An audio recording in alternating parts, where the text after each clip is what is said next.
దైవజనులు, నాకు అత్యంత ప్రియులు,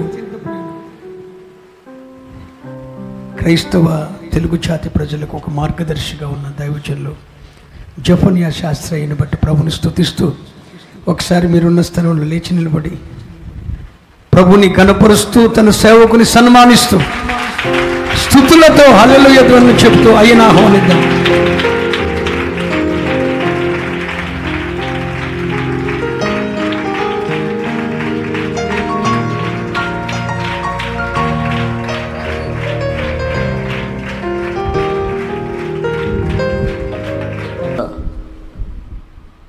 మీతో కలిసి ప్రభుని ఆరాధించడానికి ప్రభు నాకు అనుగ్రహించిన మంచి అవకాశాన్ని బట్టి ప్రభువుని స్తుతిస్తున్నాను. అయితే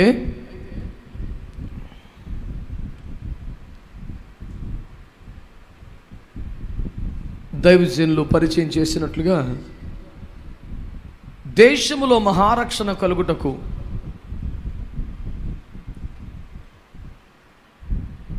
దైవజనులే కలిసి మోకాళ్ళ మీద విజ్ఞాపన ప్రార్థన చేయటం తప్ప మరొక మార్గాంతరం లేదని నేరుగా పరిశుద్ధాత్మదేవుడు మాట్లాడిన దరిమిలా 7 సంవత్సరాల క్రితం కేవలం 7గురితో ప్రారంభమైన దైవజనుల మోకాళ్ళ విజ్ఞాపన ప్రార్థనోద్యమం ఐఎఫ్జే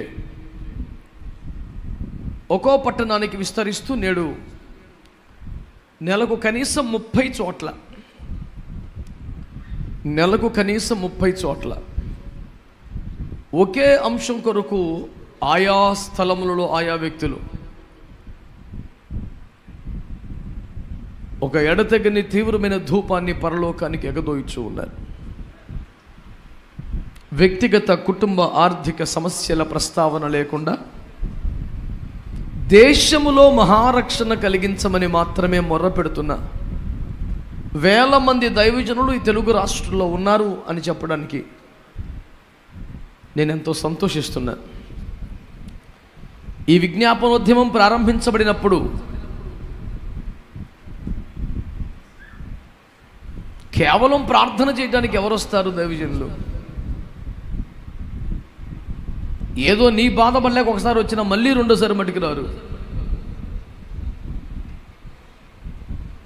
ఏదో 100 రూపాయల చందాన్ని ఇవ్వాలా, ఒక బ్యాగ్ అని ఇవ్వాలా, స్టేజీ మీద ఘనతలు సన్మానాలు ఏమైనా చేయాలి, ఏమీ లేకుండా వచ్చి కూర్చొని ఏడిచి వెళ్ళిపోతారా? నీ పిచ్చి బ్రహ్మ కాకపోతే అన్నారు.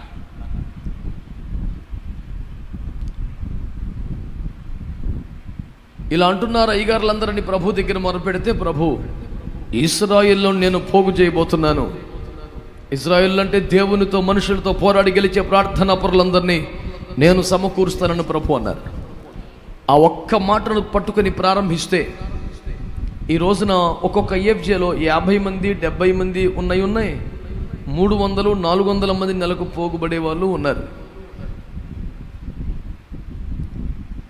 సగటున కనీసం 3000 మంది సేవకులు ఈ 2 తెలుగు రాష్ట్రాలలో ప్రతి నెల తమ పరిచర్యలు పక్కన పెట్టుకొని ₹1 చందా ఇవ్వని చందాలు తీసుకొని ఓ విజ్ఞాపన ఉద్యమానికి వేవేలుగా దైవజనులు తరలి వస్తున్నారు. ఇలాంటి బృహత్తరమైన విజ్ఞాపనోద్యమానికి ఊపిరులూదిన దేవునికి సహకరిస్తున్న దైవజనులకి నేను కృతజ్ఞతలు చెల్లిస్తున్నాను. దైవజనులు సాల్మన్ రాజయ్య గారు కూడా తన సహవాస సేవకులతో కలిసి ఈ అంశాలతో, ఈ దర్శనంతో, ఈ భారముతో ఏకీభవించి ప్రార్థనలు చేయుటకు సమ్మతించి ఒక ప్రత్యేక కార్యక్రమాన్ని ఐఎఫ్జే విజ్ఞాపనోద్యమాన్ని నిర్వహించి ఈ మోకాళ్ళ కన్నీటి విజ్ఞాపనోద్యమములో మాకు సహకరించుచున్నందుకు, ఏకీభవించుచున్నందుకు దైవజనునికి నా కృతజ్ఞతలు తెలియజేస్తున్నాను. మీలాంటి ప్రార్థనాత్మ కలిగిన సేవకులు మాతో కలిసి దేశంలో మహారక్షణ కొరకు మోకరించడం గొప్ప భాగ్యంగా భావిస్తున్నాను. Thank you so much. ప్రియులారా, ఎడుతకి ఎవడొస్తాడరా అన్న పెద్ద అయ్యగారులందరూ మేము డబ్బులు ఇచ్చి బిర్యానీ పెట్టి బ్యాగులు ఇస్తుంటే ఎవరు రావట్లేదు, నువ్వు ఎట పోగేసేవారు అని అడుగుతున్నారు ఇప్పుడు. నేను చెప్పాను, అయ్యా నేను పోగు చేయలేనని ఏడిస్తేనే కదా దేవుడు నేను ఇశ్రాయేలును పోగు చేస్తానన్నాడు. ఆయన పోగేస్తానో నాకు తెలియదు. నిజం ఈ రోజు వరకు పోనీ ఒక ఫేస్బుక్లో కానీ ఇంకో రకంగా ఇంకొకరిని ఎప్పుడైనా ఐఎఫ్జే గురించి ఒక ప్రకటన చేసామా, మేము ఒక యాడ్ ఇచ్చామా? అవి చాలవని 29 రాష్ట్రాల్లో కనీసం 21 రాష్ట్రాలు ఎందుకు పొలోమని పెంచేస్తాం అలాగా? ఎవరో భక్తుడు నువ్వేనా?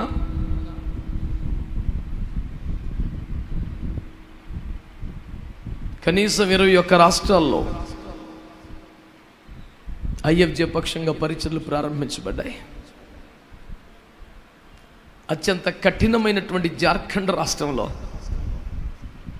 మన సేవకులు మేము ప్రార్థించి పంపగా వెళ్ళి పరిచర్య చేస్తే ఓ కరడుగట్టిన క్రైస్తవ వ్యతిరేకి పట్టబడి ఆ జార్ఖండ్లో 5 సెంట్లు భూమిని మందిరానికి ఇచ్చి ఇక్కడ యేసయ్యను మీరు ప్రతిష్ఠించండి అని కోరుకున్నాడు. ఒక్క ఆదివాసి పట్టబడి సంవత్సరం తిరిగిలోపు 40 మందిని విశ్వాసులను కాదు సేవకులను తయారు చేశాడు. ఒక్కొక్కరి దగ్గర 100-120 మంది విశ్వాసులు ఉన్నారు. నార్త్ ఇండియా కొరకు ప్రార్థించడం కాదు, పని చేస్తున్నాం. సెప్టెంబర్ నుంచి నేను నెలకి 2 రాష్ట్రాలకు వెళ్ళడానికి సిద్ధపడి ఉన్నాను. సభలు కార్యక్రమాలన్నీ మానేశాను. ప్రభు 7 సంవత్సరాలు 2 తెలుగు రాష్ట్రాల్లో విజ్ఞాపన చేసావు కదా, ఇక మీద నార్త్కి వెళ్ళని ప్రభు అన్నారు. సరే ప్రభు అని బయలుదేరి అక్టోబర్ మాసంలో ఛత్తీస్గఢ్లో ఒక సెమినార్ ఏర్పాటు చేస్తున్నాం. ఆమేన్. ఇవన్నీ డబ్బులతో నిమిత్తం లేకుండా, రూపాయి ఇచ్చేది లేదు, తీసుకునేది లేదు. స్తోత్రం చెప్పండి. హల్లెలూయా. మేము చెప్పాము, వెళ్ళగలిగితే వెళ్ళండి, లేకపోతే వెళ్ళేవారిని పంపండి అనే ఫార్ములా ప్రకారం. అయ్యగారు మీరు నార్త్ ఇండియాలో బాగా ప్రయాసపడి పని చేస్తున్నారు, మేము రాలేం కనుక ఈ కానుక తీసుకుంటే పొర్రపాటున తీసుకోం. వెళ్ళగలిగితే రండి, వెళ్ళలేకపోతే ఇంట్లో ఉండండి, మాకేమీ వద్దు. మీరు ఇచ్చిన సందాలు పట్టుకెళ్ళి నార్త్ ఇండియాలో పనిచేసే దర్శనం మాకు లేదు. లేదు లేదు మేము ఇవ్వాలనుకుంటున్నామంటారా? విశ్వవాణి ఉంది, ఎఫ్ఎంపీపీ ఉంది, ఈహెచ్సి ఉంది, బైబిల్ సొసైటీ ఉంది, బీవైఎస్ ఉంది, బోల్డ్ ఉన్నాయి. మీరు ఇవ్వండి, తప్పులేదు. ఐఎఫ్జే కానుకలు తీసుకోరు. మాకు ఉన్నదంతా పని చేస్తాం, లేదంటే అటు ఉపవాసం గదిలో పడి ఎడుతాం. మంచి వాళ్ళందరూ స్తోత్రం చెప్పండి. హల్లెలూయా. మరి దైవజనులు పరిచయం చేస్తూ ఉపదేశ క్రమం అని 2 సార్లు అన్నారు ఆ మాట. దాన్ని బట్టి ప్రభువును స్తుతిస్తున్నాను, అయ్యగారి కృతజ్ఞతలు తెలియజేస్తున్నాను. మీరు నన్ను ప్రేమిస్తున్నారా? మరి మాటి మాటికి కోరుకున్నానని అపోస్తులు అనొద్దు తండ్రి. నేను ఒక చిన్న సేవకుణ్ణి, ఆ మాటకి అర్హుణ్ణి కాదని నెత్తి నోరు బాదుకొని చెప్పినా మరి నన్ను కనికరించట్లేదు తండ్రి. మామూలుగా చెప్పా, యూట్యూబ్లో చెప్పా, పుస్తకంలో రాశా, ఇంకేం చేయండి తండ్రి. అపోస్తుల బోధ ప్రకటించుచున్నాను, అపోస్తుల చిహ్నములు నిరూపించబడనందున అపోస్తులను అనబొట్టుకు నాకు అర్హత లేదు, మన్నించమని కిలోమీటర్ రాశా కవిత.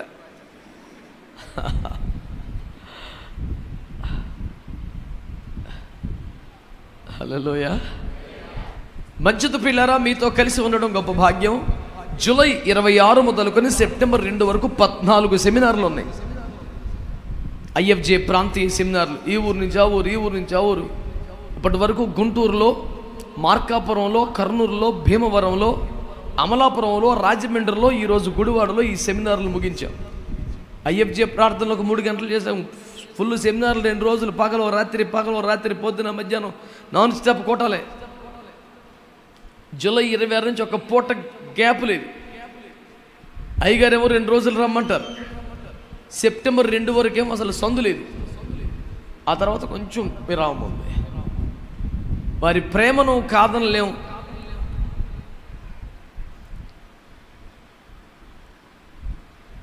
అలాగని ఐఎఫ్జే 14 సెమినార్లో దేన్ని రద్దు చేయలేము.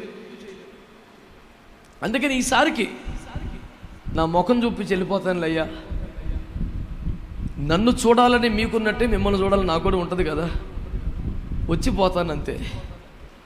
గత 2 సంవత్సరాల క్రితం సురేష్ బాబాయ్ గారిని కేరళ ప్రాంతం నుంచి మన ప్రాంతానికి తీసుకురావాలని అయ్యగారు ఆశించినప్పుడు నాతో మాట్లాడితే ఇమ్మీడియట్గా ఫోన్ చేసి, మంచి దైవజనుడు ఎలుగులో ఉన్నాడు, మీరు వెళ్ళాలి ఖచ్చితంగా అంటే, Shastri do you really want me go there అన్నాడు. Yes, I want you to go there. Okay, I don't know who is Salmon Raju, but as you are telling I'm going. నాకు ఎవరో సాల్మన్ రాజు గారు తెలియదు, కానీ నువ్వు చెప్పావు కదా నేను వెళ్తాను అన్నాడు. కానీ వచ్చిన తర్వాత వారి హృదయాలు పెనవేయబడ్డాయి.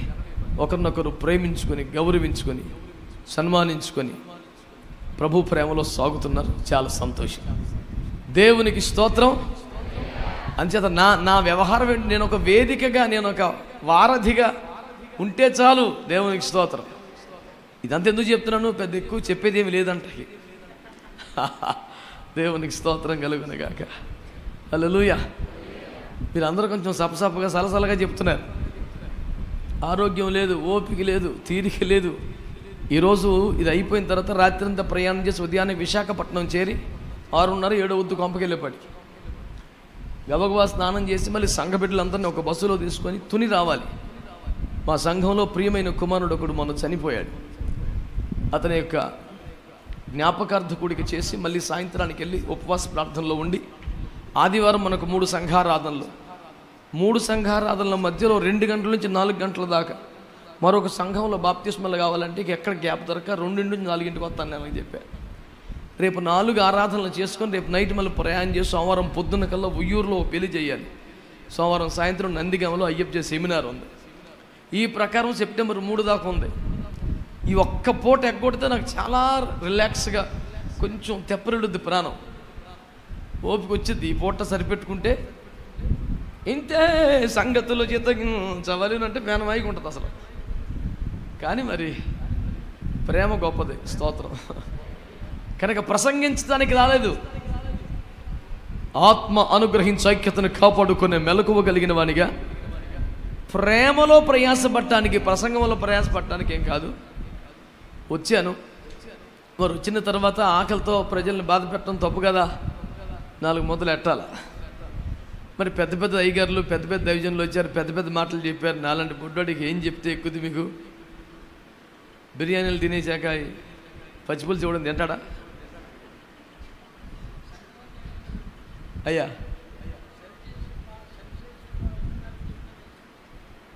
అందుకే కుర్చీలు ఖాళీగా ఉన్నాయేమో. అయ్యగారు బెదరగొట్టాడు ముందే, సరిచేసి ఆయన వస్తున్నాడు జాగ్రత్త అన్నాడు. ఆ బ్యాచ్ ఆగిపోయినట్టున్నారు. దేవునికి మహిమ కలుగునుగాక. ఈ రాత్రి కాలపు దేవుని వాక్య ధ్యానము కొరకై పరిశుద్ధ గ్రంథమైన బైబిల్లో నుండి ఎస్తేరు గ్రంథము 2వ అధ్యాయము. గ్రంథాలు ఉన్న వారందరూ చూడండి. ఎవరైనా ఒకరు మైకులో చదవండి. నాకు ఎఫెక్ట్లు ఏం అక్కర్లేదండి, నన్ను ప్రశాంతంగా ఉంచండి.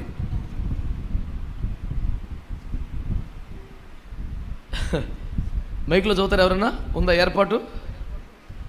ఎస్తేరు గ్రంథము 2వ అధ్యాయం 5వ వాక్యం చదివితే చాలు.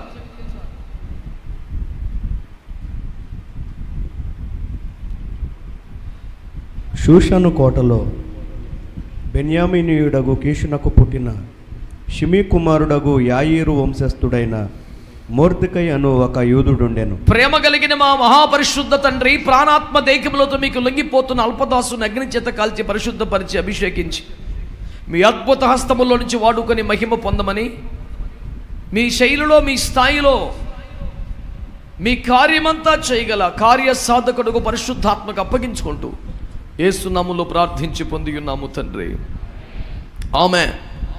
నాకు మీరు ఒక 2 సహాయాలు చేస్తారా? ఈ మౌనం నశించాలి, నాకు జవాబు కావాలి. నాకు మీరు 2 సహాయాలు చేస్తారా? నోట్లు ఏం పెట్టుకు తెచ్చారా పోలు? యూత్ అంతా, మళ్ళీ యూత్ అంతా నోరు తెరిచి మాట్లాడండి. ఈ మధ్య కుర్రగాలు కొందరు నోట్లో ఇది వేసుకొని మేకలాగా నవ్వులుకుంటా గుళ్ళో చదువుతున్నారు. మారు మనసు లేని బ్యాచ్. మంచి వాళ్ళందరూ ఉంటే స్తోత్రం చెప్పండి. సహాయం చేస్తారా? ప్యానం పోయినా నా యూట్యూబ్ ఛానల్ యాడ్ చూడండి, అకౌంట్ నెంబర్ ఉండదు. నేను చెప్పేది అది సహాయం కాదు. 1 నా వైపు చూస్తూ వినాలి అనండి, నా వైపు చూస్తూ వినాలి. 2వది ఏకీభవించాలి, అవునని, ఆమెనని, స్తోత్రం అని. బెల్లం కొట్టిన రాయిల్లో కూర్చుంటే కుదరదు, అర్థమైందా? మీలో కదలిక లేకపోతే నేనే కదలి వస్తాను తప్ప వదిలేసి మట్టుకు పోను. ఇందులో సందేహం ఏమి అక్కర్లా. దేవునికి స్తోత్రం చెప్పండి మంచిగా. అర్ధాకలి మహాపాపం సగం శుద్ధి వెధవ బుద్ధి అని ఒక శాస్త్రం ఉంది కదా. అలేలే కాదు, మంచిగా చేతులు ఎత్తి చెప్పండి గట్టిగా. చేతులు పైకెత్తి చప్పట్లు కొడుతూ ప్రభుని కనపరచండి. నోటితో స్తుతిస్తూ కొట్ట గట్టిగా. Tonight we say the anointing of the Holy Spirit. గట్టిగా నోటితో స్తుతిస్తూ కొట్టు. Oh, thank you Holy Spirit. Thank you Lord. పరిశుద్ధాత్మనికి స్తోత్రం, వాక్యమానికి స్తోత్రం. We want to see your glory tonight. Hallelujah. Amen. ప్రియమైన దేవుని బిడ్డలారా, రాయబడిన వచనమంతా అక్కర్లేదు కానీ ఒక్క మాట నాకెంతో రోషమును, ఆసక్తిని, ఉత్సాహమును పుట్టించుచున్నది. ఏమిటి తెలిసిన? ఆ షూషను కోటలో బెన్యామీయుడు యూదుడైన మొర్దెకై అనే ఒకడుండెను. నా నోట్స్లో నేను ఏమని రాసుకున్నాను తెలుసా? బెన్యామీనీయుడు మొర్దెకై అను ఒక యూదుడుండెను అనే చోట నేను రాసుకున్నాను నా స్టడీ బైబిల్లో. అట్టంటోడు అక్కడ చాలు అని. స్తోత్రం చెప్పండి. మొర్దెకై ఒకడుండెను అంటే నేను రాసుకున్నాను, ఒక్కడు చాలు అని రాసుకున్నాను. గట్టిగా స్తోత్రం చెప్పండి ఒకసారి. హల్లెలూయా. గంగి గోవు పాలు గరిటెడైనను చాలు అన్నట్లు, రాశి కన్నా వాసి గొప్పది అన్నట్లు, ఎర్ర చందనము కర్రలు టన్నుల కొద్దీ కొనక్కర్లేదు ఎవడు. దేవునికి స్తోత్రం. పొయ్యిలో కట్టెలైతే లారీలో కనాలి కానీ గంధము చెక్క ఎవడు కొంటాడు ఆయన లారీలో? బహుశా గాడిదకు తెలియకపోవచ్చు మోస్తున్న గంధము చెక్కల సువాసన, కానీ దాన్ని నడుపుతున్న వాడికి తెలుసు విషయం. నేను అడుగుతున్న విషయం ఏమిటంటే, 127 మహాసంస్థానములన్నిటికీ కేంద్రముగా ఉన్నటువంటి అహష్వేరోషు సామ్రాజ్యపు అంతఃపురము కలిగినటువంటి షూషను కోట బహు విఖ్యాతి కలిగింది, విశేషమైన ఆసక్తి కలిగింది. 127 సంస్థానములలో రాణిగా తమ అదృష్టమును పరీక్షించుకుని కన్యకులు ఎవరైనా రావచ్చు. 127 సంస్థానములలో ఒక గొప్ప కదలిక బయలుదేరింది. ఏమో దేవుని చిత్తము, దేవుని దయ ఉంటే నేనే మహారాణి కావచ్చు అంటూ గంజికి లేని బిడ్డ కూడా తమకున్న 1-2 చేతుల బట్టలు సర్దుకుని షూషను కోటకు బయలుదేరిపోయారు. అదొక మహారాజ్యం, అంతఃపురం, కోట, దాసులు, దాసీలు, భటులు, మంత్రులు, కొలువుదీరే సభ, వచ్చిపోయి అధికార ప్రతినిధులు, విదేశీ ప్రతినిధులు, రాజులు, రాణి, చెలికెత్తలు, ఓ మహా జనసంద్రం. ఇంతటి జనసంద్రంలో తమ అదృష్టాన్ని పరీక్షించుకుంటూ వచ్చి పడిపోయినటువంటి వందలాది మంది కన్యకలు. ఇంతటి జనసందోహములో ఒక్కడి గురించి దేవుడు ప్రత్యేకంగా చెబుతున్నాడు. మొర్దెకై అను ఒకడు ఉండెను. స్తోత్రం చెప్పవచ్చుగా. అడిగాక ఎవడైనా చెప్తాడు. స్తోత్రం చెప్పాలని కుతూహలం, ఉత్సాహం, ఆనందం, ఆర్భాటం లోపల తన్నుకొని రావాలి. చేతులు ఎత్తండి, చప్పట్లు కొట్టండి, అల్లెలు చెప్పనండి. ఎవడన్నా చేస్తాడా పని? స్తోత్రం చెప్పకుండా ఉండాలని స్థితికి మీరు వచ్చేసేయాలి. అది పాకం అంటే. చెప్పా మంచిగా. హల్లెలూయా. అందరి మధ్యలో ఒకరి పేరు ప్రత్యేకంగా ప్రస్తావించబడుతోంది.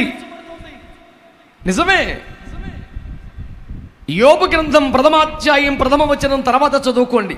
అక్కడ అంటాడు, ఊజు దేశమందు యోబు అని ఒక మనుష్యుడు ఉండేను. ఏమిటది? ఒకడా దేశానికి?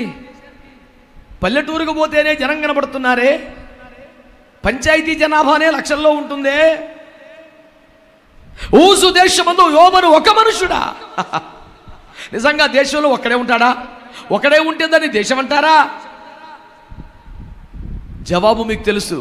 కోట్ల మంది ఉండవచ్చు, కానీ దేవుని మనస్సును గెలిచినవాడు, దేవుని దృష్టిలో పడినవాడు మాత్రం ఒక్కడున్నాడా? చేతులెత్తి స్తోత్రం చెప్పండి. గొలియాతు గారు 40 రోజులు తోడుతాడు. ఏయ్, మీలో ఒక్కడు లేడా? మీలో ఎవడు లేడా? సౌలు సైన్యం ఉందిగా, సౌలు ఉన్నాడుగా, బోల్డు జనాభా ఉన్నారుగా. ఉండి లేదంటే జనాభా బోల్డు మంది ఉన్నారండి. అవును, సంఘాల్లో, సభల్లో, క్రైస్తవ్యంలో జనాభా లెక్కలకైతే కుప్పలు తెప్పలు. ధైర్యవంతులుండు స్థలం నిల్చుటకు ఒక్కడూ లేడు. గొలియాతును ఎదురొట్టుకు ఎవడూ లేడు. బొబ్బరించుతున్న సింహమును ఎదురెగుటకు ఎవడూ లేడు. గొర్రె పిల్ల నోట కరుచుకొని పారిపోతున్న ఎలుగుబండిని తరిమి తరిమి కొట్టి లొక్కొచ్చే దమ్మున్నవాడు ఎవడో లేడో.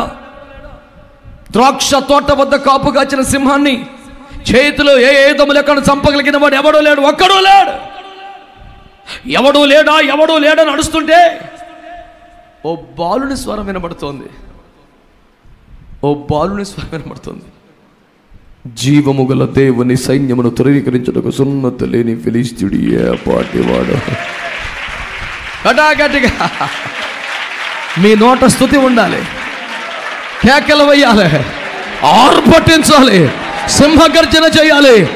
జీవము గల దేవుని సైన్యమును ధృవీకరించుటకు సున్నతి లేని ఫిలిష్తీయుడు ఏ పాటివాడు, నేను వాణ్ణి చంపుతా. ఈ సౌండ్ ఎక్కడి నుంచి వస్తుందని బాగా వెతకాల్సి వచ్చిందండి. చిన్నవాడు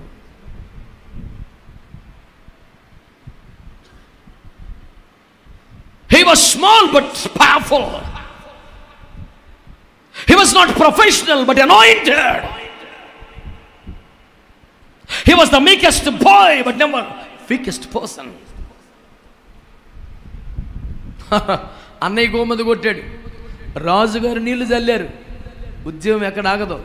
ఒకడు గోమ మీద కొడితేనో, ఒకడు డైలాగులు కొడితేనే అంతరంగంలోంచి పెళ్ళు బికి వస్తున్న దైవావేశం తగ్గే ఛాన్స్ ఉండదు. దేవునికి స్తోత్రం కలుగునగా. హల్లెలూయా. రాజుగారే చల్లబడ్డారు, అన్నయ్యలే వెనక్కి వెళ్ళారు, మనోడు ముందుకు వచ్చాడు, ఒక్క దెబ్బకి పడేశాడు. యేసు రక్తం ఏం చేయం. నేను అంటున్నాను, 30 లక్షల మందిని ఒక్క వ్యక్తి విమోచించాడు. 31 మంది రాజులను ఒక్క యెహోషువ చంపేశాడు.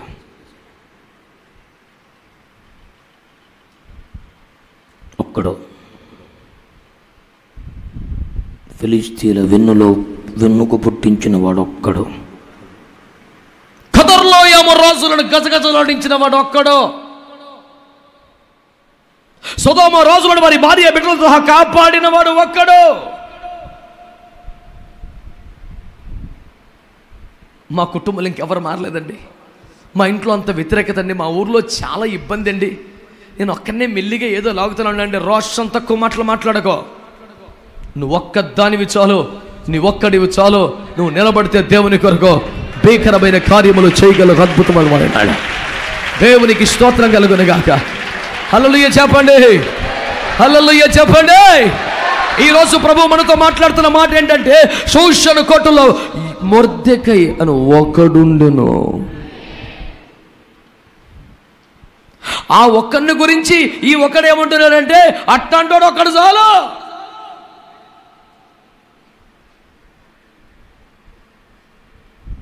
ఇంత సేవలో, ఇంత సహవాసములో, ఇంతమంది దైవజనులు అలాంటోడు ఒక్కడు చాలు.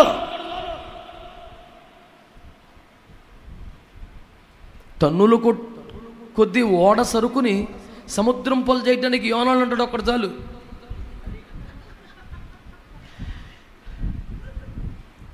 ఇడి బరువు మండిపోను. దగ్గర 5 టన్నులు 10 టన్నులు సరుకు పారబోసిన ఓడ తేల్తలేదు. అప్పుడు చల్లగా లేచి చెప్తున్నాడు, నన్ను పడేయండి తేలిపోతా అన్నాడు. ఈ ముక్క ముందెడితే సరుకు మిగిలిపోను కదరా. ఎత్తి సముద్రంలో పడేస్తానండి, తేలిపోయిందండి బండి. నేను అంటున్నాను, దేవుని మాట విననివాడు అందరికీ ఎంత భారం అయిపోతాడో తెలుసా. వాడు కుటుంబానికి భారం, సంఘానికి భారం, మినిస్ట్రీకి భారం. అన్ని వదిలించుకుంటే తప్ప పేనం సుఖం ఉండదు. కష్టమే. కానీ ఆమె అనండి అనరు. మీరు అనకపోతే నాకు లాస్ ఏం లేదు, నేనే చెప్తాను ఆమెనని. అందరూ ఏకీపించకపోతే ఈ ఉపదేశం కఠినంగా ఉంటుంది, ఎవడు పట్టించుకోకపోతే అట్టని ఉపదేశం మార్చే రకం కాదు. దేవునికి స్తోత్రం చెప్పండి. మరి ఏం చేస్తామండి, ప్రజలు కోరుకున్నారు అన్నాడు అహరోను. రేవెట్టేస్తాను మోషే గారు, ఆరోన్ ఎందుకు ఈ పని చేసావు, నువ్వు విగ్రహారాధన ఎందుకు చేసావు అన్నాడు. నన్ను ఏం చేయమంటావు, వాళ్ళు కోరుకున్నారు. ఈ యాజకుడు ప్రజల కోరికను మన్నించకూడదు, ప్రభు చిత్తాన్ని నెరవేర్చాలి. నన్ను ఏం చేయమంటావయ్యా? అందరూ వచ్చి మీద పడిపోయారు, చేశారు. ఈనాడు చాలామంది పాస్టర్లు, గొప్ప గొప్ప దైవజనులు ప్రజలకు ఏది ఇష్టమో చేస్తున్నారు, ప్రజలు ఏం కోరుకుంటున్నారో చేస్తున్నారు. ఎందుకంటే పాస్టర్ గారు అలా ప్రజలు మరి బిడ్డలందరూ ఇష్టపడుతున్నారండి, అలా చేస్తే మా పిల్లలు సంతోషపడతారండి. ఎవరిని సంతోషపడటానికి బయలుదేరేవరా సంఖలో బైబిల్ పెట్టుకొని? పౌలు గారు అన్నారు, నేను ఇప్పటికీ మనుషులను సంతోషపరచ గోరుని ఎడల క్రీస్తునకు దాసుడును కాకయే పోదును. చచ్చిపోయేంత రోగం వచ్చినా, తిండి దొరక్క మలమల మాడిపోతున్న పిల్లి కోతలు కుయ్యదో సింహం. మరి ఏం చేస్తామండి? పరిస్థితులు మారినాయి. ఈ పూట గడ్డి తిందాం అంద సింహం. దాని మేత దాందే, దాని కోత దాందే, దొరకపోతే చచ్చుద్ది అంతే. అంతేకాని మరి పరిస్థితులు బాగున్నప్పుడు మనం కూడా గడ్డి మేయవలను. అది సింహం కాదు. దేవుని బిడ్డలు ఎట్లా ఉండాలి తెలుసా? ఎలా ఉండాలి? ఏదైనా కష్టం వస్తే మటుకు సింహం పిల్లలు ఏమి గలవయ్యా ఆకలి కొనన్నా చెప్పావు నాయన, తన పిల్లలకు ఏమాత్రం కొదవ ఉండదని చెప్పావు తండ్రి, మరి ఎందుకు బియ్యం అయిపోయినాయి ప్రభా? నీ బియ్యం బండిపోని ఎప్పుడు ఇదే సావు నీకు అంటే ఏదైనా పోగేసుకుంటాక మాత్రం సింహం పిల్లలు. మరి సమస్య వచ్చినప్పుడు మాత్రం పిల్లి పిల్లలు. వీళ్ళు ఏంటి చెప్పనా?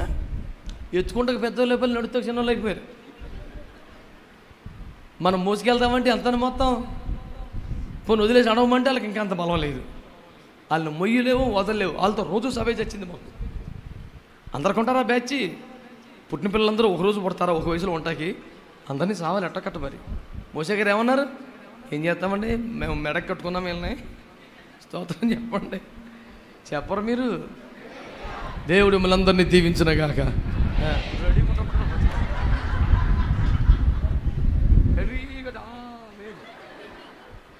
కావాలే జయా.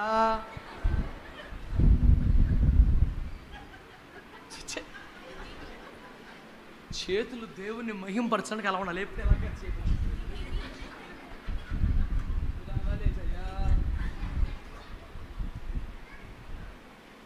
ఇదిగో నేను ఉన్నానయ్యా, దయతో నన్ను గైకొనుమయ్యా. దమ్ముండాలయ్యా, దమ్ముండాలి.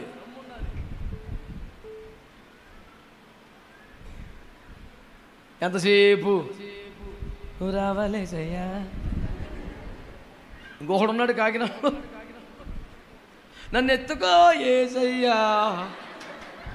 సిగ్గట్లేదురా, నువ్వు బాప్తీసం ముందు 20 సంవత్సరాలు అయింది ఇంకానే. ఇప్పుడు కొత్తగా తగలడ్డోడైతే మరి ఏదో 20 సంవత్సరాల బట్టి సేవలో ఉండి నన్ను ఎత్తుకో ఏసయ్యా, నన్ను ఎత్తుకో ఏసయ్యా. యేసుప్రభు అలాంటి వాళ్ళు నాకు అప్పగించున్నాడు, అరే ఆడి సంగతి చూడరాని. మరి యేసుప్రభు చెప్పాక మరి అని సెట్ చేయాలి కదా. మీరు మాట్లాడరా ఇప్పుడు? ఆ బ్యాచ్ మనమేనేంటి? నువ్వేనా? అరే ఎందుకని సీరియస్గా ఉన్నావు? పాట నీదేనా? స్తోత్రం చెప్పండి గట్టిగా, చెప్పు గట్టిగా. దేవునికి స్తోత్రం. హల్లెలూయా. మంచి వాళ్ళందరూ చెప్పాలి బాగా. దేవుని వాక్యం ఏం తెలియజేస్తుందండి? శూషను కోటలో కీషు కుమారుడు బెన్యామీనుడు అన్నటువంటి మొర్దెకై అను ఒక యూదుడు ఉండెను.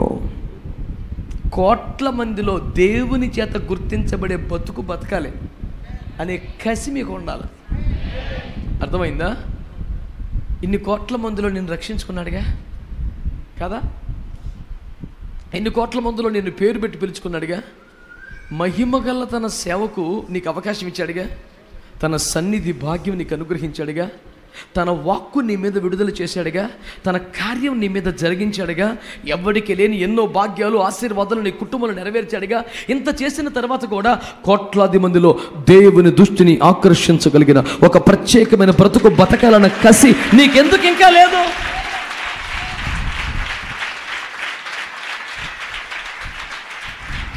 అలాంటి ఒక తాపత్రయం కలగాలిగా.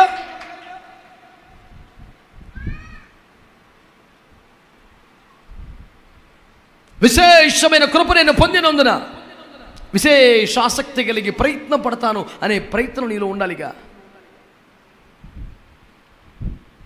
ఏలి అంటాడు, అబ్బాయ్ ఏం చేస్తున్నాం ఇక్కడ అంటే, సైన్యములకు అధిపతికి యెహోవానగు యెహోవా కొరకు రోషము కలిగి నేనొక్కడినే మిగిలి ఉన్నాను.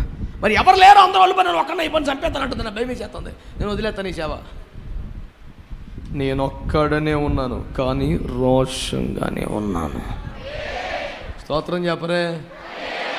మరి చుట్టూ జనాభా ఉన్నప్పుడు కొంచెం గట్టిగా అరిచేవాళ్ళు, ఇప్పుడు ఒక్కనే అయిపోయాం, కొంచెం సౌండ్ తగ్గించేసాం. తగ్గదు, నేను ఒక్కడనే ఉన్నాను. సరే ఆమేనండి, ఆమె. ఈ గ్రామంలో నేను ఒక్కనే, మా ఇంట్లో నేను ఒక్కనే, మా కుటుంబాల్లో నేను ఒక్కనే, అయినా దేవుని కొరకు రోషంగా బ్రతుకుతాను. దేవునికి స్తోత్రం చెప్పండి. శోషణ కోటనందు బెన్యామీనుడు యూదుడైన మొర్దెకై అని ఒకడుండెను. ఆ ఒకనికి సంబంధించిన కొన్ని క్వాలిటీస్ మీకు చెప్తాను. త్వరగా చూడండి. పెద్ద ప్రసంగం చేసేంత ఉద్దేశం ఏమి లేదు.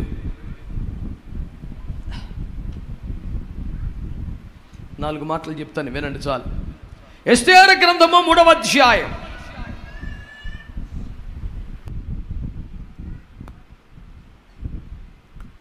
3-4 వచనాలు. రాజగుమ్మముననున్న రాజసేవకులు, నీవు రాజాజ్ఞను ఎందుకు మీరుచున్నావని ఈ ప్రకారము వారు ప్రతిదినము అతనితో చెప్పుచూ వచ్చినను అతడు వారి మాట చెవిని పెట్టకపోయాను గనుక వారు మొర్దెకై యొక్క మాటలు స్థిరపడునో లేదో చూతమని దాని హామానునకు తెలిపిరి. ఏలయనగా అతడు నేను యూదుడను గనుక ఆ పని చేయజాలనని వారితో చెప్పి ఉండెను. స్తోత్రం చెప్పండి ఒకసారి. అయ్యగారు బాగా చదివారు కానండి, కొంచెం స్వరం ఎత్తి ఏమండి, కొంచెం పై స్థాయిలో చదవండి, అప్పుడు మన జనానికి అందుకుంటుంది. ఏమంటారు?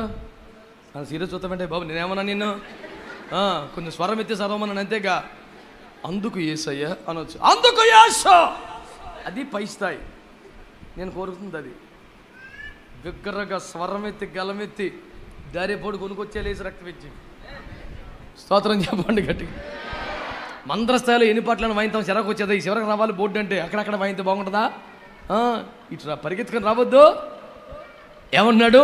నేను యూదుడను గనుక నేను ఆ పని చెయ్యజాలను. ఆమేనండి. ఇంతకెవరు? ఇతడు రాజు గుమ్మము వద్ద నిలబడే ద్వారపాలకులలో ఒకడు. ఒక సాదాసీదా ఉద్యోగం, బేబచ్చని పోస్టింగ్ ఏం కాదు. రాజు గుమ్మములో నిలబడే ఒక సాధారణ ఉద్యోగి, దేశ ప్రధాని. రాజుగారిని కలవటానికి వస్తా పోతా ఉన్నప్పుడు ప్రధాని కదా, అందరూ లేచి వంగి దండాలు పెడుతున్నారు. మనోడు బట్టి నిలబడి గుడ్ మార్నింగ్ సార్ అంటున్నాడు. అందరూ వంగి నమస్కరించుండగా నువ్వు నిఠారుగా నిలబడ్డావేమిరా, పొగరా, గర్వమా, వంగ అన్నాడు. Good morning, good morning. నీ అంతు తెలుతని నిలిపడాడు. వెనకాలలో ఎందుకు వచ్చిన తగురా, అటు దేశానికి ప్రధానమంత్రి, ఒంగో నమస్కారం పెడితే ఆడు దాడు పోతాడు, మనకి ఎందుకురా బాబు ఏంటంటే, అదంత సింపుల్ ఏమో మీకు. నేను యూదుడను కనుక ఆ పని చెయ్యచాలను. ఉద్యోగం పోద్దని కాదు, ప్రాణం పోద్దన్న మనోళ్ళ ఇంత మార్పు అట్లా కారణం నేను యూదుడను. స్తోత్రం చెప్పండి గట్టిగా. యూదుడంటే ఎవడో 10 మందిలో హెచ్చింపబడ్డవాడు. యూదుడంటే ఎవడో ఎవని గర్భములో నుంచి ప్రముఖుడు లోకమునకు బయలుపడుతున్నాడో వాడే యూదుడు. దేవునికి స్తోత్రం చెప్పండి గట్టిగా. స్తోత్రం చెప్పండి గట్టిగా. సింహము వంటి వాడు. స్తోత్రం చెప్పండి గట్టిగా. ఆడు సింహములు నిక్కి నిలిచి వేటాడిన దానిని చంపి తినే దమ్మున్నవాడా యూదా, నువ్వు ఆడు సింహం వంటి వాడు. నువ్వు నిశ్చయముగా వేటాడిన దాన్ని చంపి తింటావు, మిస్ అవ్వవు. నీ సహోదరులు లేచి నిన్ను స్తుతిస్తారా? సహోదరులందరూ నిన్ను బట్టి దేవుని స్తుతిస్తారు కాదు, నిన్ను స్తుతిస్తారా? నీకు దండవరా బాబరే, నువ్వు లేకపోతే మేము ఏమైపోతామో అంటారు. నీ వల్లే బతుకున్నాం బాబు అంటారు. నీ రేంజ్ అది. నేను కూడా నీలాంటి ఇంటే వంగి దండం పెట్టేవాడిని. నేను యూదుడను, ప్రపంచంలో సృష్టికర్త ఒక్కడే అని నమ్మేవాడిని. దేవుళ్ళు చాలామంది ఉన్నారని నమ్మను. నేను దేవుడు ఒక్కడే అని నమ్ముతున్నవాడిని. ఆయన సృష్టికర్తని దేవుడు నమ్ముతున్నవాడిని. అతను నశించిపోతున్న మానవాళిపై జాలిపడి చూడలేక పరలోకాన్ని వదిలిపెట్టి భూమి మీదకి దిగి వచ్చిన వాడిని నమ్ముతున్నాను. అతను పాపముల కొరకు ప్రాణములు బలిగా చేసుకున్నవాడు నమ్ముతున్నాను. మరణములోకి వెళ్ళి సావునే చంపి తిరిగి లేచి వచ్చాడు నమ్ముతున్నాను. ఆ ఒక్కడికి తప్ప మేము ఎవరికైనా లోబడతాం, ఎవరినైనా గౌరవిస్తాం, ఎవరికైనా మర్యాదిస్తాం. సాష్టాంగపడాలంటే సృష్టికర్త అయిన దేవునికి మాత్రమే. నీ భక్తిని మనసులో పెట్టుకోవయ్యా, నీ భక్తిని ఇంట్లో చేసుకోవయ్యా. సమాజంలోకి వచ్చినప్పుడు, 10 మందిలోకి వచ్చినప్పుడు ఇలా పాటించాలి. ఐఎమ్ సారీ, నా వల్ల కాదు. దేవునికి తప్ప ఎవడికి పాదాక్రాంతమను, దేవుడికి తప్ప ఎవడికి సాష్టాంగ పడను, దేవునికి తప్ప ఎవడికి సాగిల పడను. నేను ఒక యూదునిగా నా రోషం ఇదే, నా వల్ల కాదు. చంపేస్తాడు నన్ను, చస్తాను, కానీ వంగి ఎవడికి నమస్కారం చేయను. యూదుడి నమ్ముడికి ఆ రోషం ఉంటుందండి. చెప్పండి, ఏముంటుంది యూదుడికి? రోషం ఉంటుందండి. రాజ్యపడ్డా యూదుడి నమ్ముడికి ఆ రోషం ఉంటుంది. చెరపట్టబడ్డ బాలురు, ఖైదీలుగా ఉన్న బాలురు రాజభోజనం పెట్టి బలపరుస్తూ స్పెషల్ ట్రీట్మెంట్ ఇస్తుంటే ఆ రాజు నిలబెట్టిన ప్రతిభకు నమస్కారం చేయమంటే ఏదో ఒకసారి ఇట్టు అనుకుంటే మన మనసులో దేవుడు ఉంటాడు. ఏదో వాళ్ళ కోసం ఇట్టు అందాం, బతికిపోతాం. ఆ రాజుగారి పిలిపించి, ఏరా చిన్న వయసులో ఉన్నారని, తెలివైన వారని, చురుకైన వారని నేను తినే భోజనం పెట్టి స్పెషల్ ట్రీట్మెంట్ ఇచ్చి డెవలప్ చేస్తుంటే ఏమిరా నాకు ఎదురు తిరుగుతున్నారు. చిట్ట చివరి అవకాశం, పోయి నమస్కారం చేయండి విగ్రహానికంటే. అప్పుడు దాకా రాజు చిరంజీవిని గాక, రాజా తమరి చిత్తం రాజా అనే వాళ్ళందరూ ఒక్కసారిగా నెబుకద్నెజరు, నన్ను పేరు పెట్టి పిలిచేది ఎవడు రాని తుల్లిపడి చూస్తున్నాడు. హలో, మేమే నెబుకద్నెజరు. ఏమిరా, మా నాన్నగారు కూడా చిన్నప్పుడు యువరాజా వారికి ఏం కావాలి అన్నారు, నన్ను పేరు పెట్టి పిలవలేదురా. నా దేశంలో నా మోచేతి నీళ్లు తాగి బతుకుతున్నటువంటి చెర్రపట్టబడిన ఖైదీ బాలురు మీరు నన్ను పేరు పెట్టి పిలుస్తావా? నా దేవుని విషయాలు వచ్చేంత వరకు మర్యాద. ఇక్కడ దాకా వస్తే సారీ సార్, నెబుకద్నెజరు, మేము సేవిస్తున్న మా దేవుడి దగ్గర వెళ్ళదు. ఇంకా ఇందును గూర్చి నీకు సమాధానం చెప్పాలన్న చింత కూడా మాకు లేదు. టెన్షన్ పడిపోయి కాలు చేతులు ఉనికిపోయి ఇప్పుడు ఎలాగబ్బా అంత టెన్షన్ లేదు. అసలు నీకు జవాబు చెప్పాలని చింత మాకులే. మేము సేవిస్తున్న మా దేవుడు మండుచున్న వేడి మిగల అగ్ని గున్నమండు తప్పించిన సమర్థుడు. ఒకవేళ తప్పించకపోతే మా దేవుని కోసం ఈ ప్రాణాలు వదిలేస్తాం, అగ్నిలో పడి చచ్చిపోతాం. కానీ మా దేవునికి ఇష్టము లేని పని మాత్రం మేము చెయ్యము. ఎందుకురా అంత అవసరమా? ఏదో ఒకసారి కళ్ళు మూసుకొని క్షమించి ప్రభు అని లెంపలేసుకుని ఎలుగురికేసుకుంటే పని అయిపోతుంది. చచ్చి ఎవడైనా పని చేస్తామని నేను యూదుడను, ఆ పని చెయ్యొచ్చాలను. దానియేలు అంటాడు, మీకు కొంత తొందరగా బలం వస్తుంది, కొంచెం మటన్ కర్రీ తిన్నాను అన్నాడు. మటన్ కర్రీ కరెక్ట్గా ఎక్కడదేది అన్నాడు. మా దేవతకి బలి ఇచ్చామన్నాను. నాకు వద్దండి, నాకు పడతలేదండి, ఈ మధ్య మానేశానండి. ఇంకా నసుగుడు ఏమి లేదు. ఇది తింటే నేను అపవిత్రం అయిపోతాను కాబట్టి నాకు వద్దు. రాజుగారు తినే భోజనం అలా అంటాకి నీకు ఎన్ని గుండెలరా? ఈ ఒక్క పాయింట్ మీద చంపే చచ్చిపోతాను అవసరం అయితే. కానీ ఏదో నసిగి లేని పని సొల్లు మాటలు చెప్పే పని లేదు. నేను యూదుడను కనుక నేను తిన్నను. ఎంతమంది ధైర్యంగా ఆమెను అనగలరా? ఇలాంటి ఒక సందర్భం వస్తే మీ బంధువుల ఇళ్ళలో సాక్ష్యం చెప్పగలరా? చుట్టాల పెళ్ళిళ్ళకి వెళ్ళి మాట చెప్పగలరా? ఏదైనా ఫంక్షన్కి వెళ్ళి మాట చెప్పగలరా? మీ ఇంటికి ఏదైనా పట్టుకొస్తే మాట చెప్పగలరా? మిమ్మల్ని ప్రేమిస్తున్నాం, మిమ్మల్ని గౌరవిస్తున్నాం, మీకోసం ప్రార్థన చేస్తున్నాం, మీకు ఆతిథ్యం ఇస్తాం, మీకు ఆశ్రయం ఇస్తాం, కానీ మీరు చెప్పినట్టు ఆచారములు చేయము. మేము నిజమైన దేవుణ్ణి కనుగొన్నాము, సృష్టికర్త అయిన దేవుని నమ్ముకున్నాము, మా కోసం మరణించి తిరిగి లేచినామని విశ్వసిస్తున్నాము. నరకమును తప్పించి స్వర్గమునకు చేర్చగల ఏకైక మార్గమైన యేసు నందు నివసించి చాలించుచున్నవారు.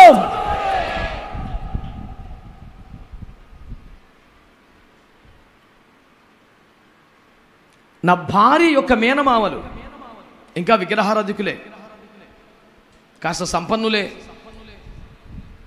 మా వివాహ సమయంలో మేనకోడలకి ఆడపిల్లలకి మా కుటుంబ గౌరవం కొరకు మా ఆచారం ప్రకారం కొన్ని పట్టు చీరలు, వాటి మీద బహు సమృద్ధిగా బంగారు నగలు ఇవ్వాలి. అది మా ఆచారం. ఆడపిల్లకి పెట్టకపోతే మాకు అరిష్టం. అందుకే మీకు పెడతాం.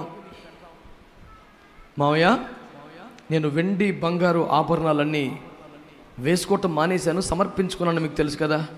నేను వేసుకోమని ఎవడన్నాడా? ఇలా పట్టుకో, ఫోటో తీసుకుంటాం, మా తృప్తిగా ఉంటుంది, వెళ్ళిపోతాం. నువ్వు వేసుకోవద్దులే, రేపు వద్దున మీ చర్చి కట్టుకోండి, మీ ప్రభు సేవ చేసుకోండి, మేము వద్దనలేదు కదా. అందరు పక్కన బాగానే ఉంది తీసుకో, లేలోయా వాళ్ళ కోసం ఫోటో అట్టు పెట్టుకో, ఒక నిమిషం పట్టుకో, వాళ్ళు వెళ్ళిపోయిన తర్వాత బ్యాగ్లో పెట్టుకో. ఈ లోక సంపదను పెంటతో సమానంగా వేసుకున్నాం. ఫోటో కోసం పెంటను మీద అలాగేసుకోమంటాం. మావయ్య, మూర్ఖురాలా, గట్ట బాగుపడతావు. బ్యాగ్ వేసుకొని అలో లేనాడు కొంపలంటే తిరిగి అడుక్కొని బతకాలి, బతుకు అని చిరాకపడి వెళ్ళిపోయారు. మా పిల్లలు సరిగ్గా భోజనం కూడా చేయలేదు, ఏదో అట్ట. వాళ్ళందరినీ దేవుడు అలాగే కాపాడి వాళ్ళ కన్నుల ముందు ప్రభు మమ్మల్ని ఆ స్థాయిలో పెట్టాడు.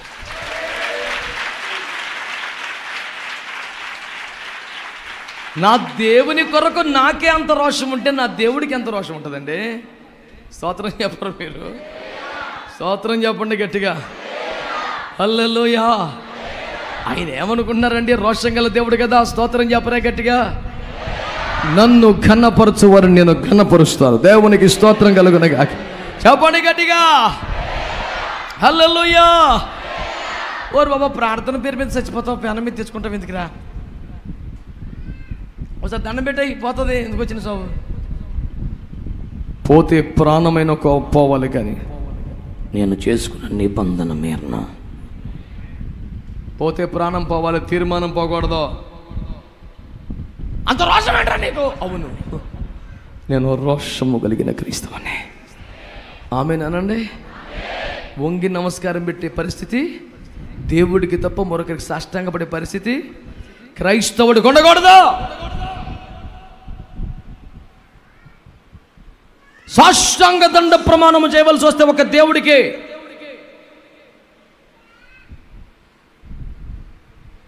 ఆది అపోస్తలుల కాలములో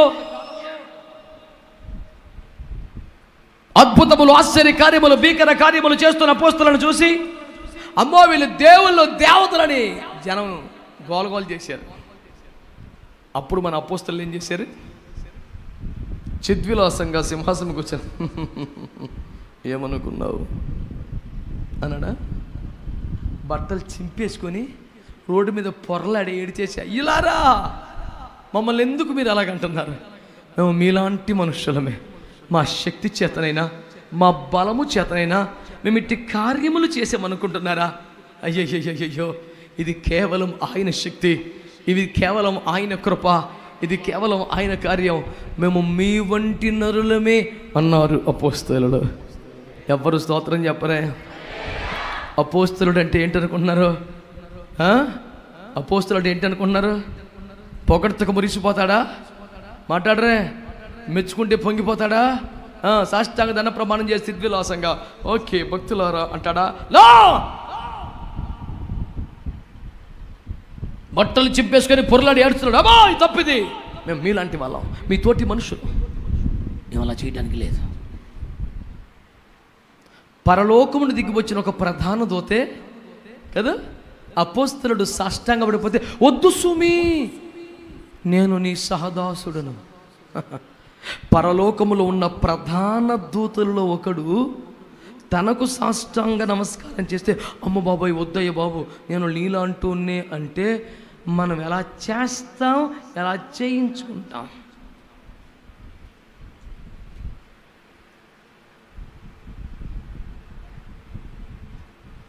గౌరవానికి ఒక హద్దు ఉంది. గౌరవం ఆరాధనగా మారడానికి వీల్లేదు, నమస్కరించుట పూజగా మారడానికి వీల్లేదు, అభిమానం దురభిమానముగా మారడానికి వీల్లేదు.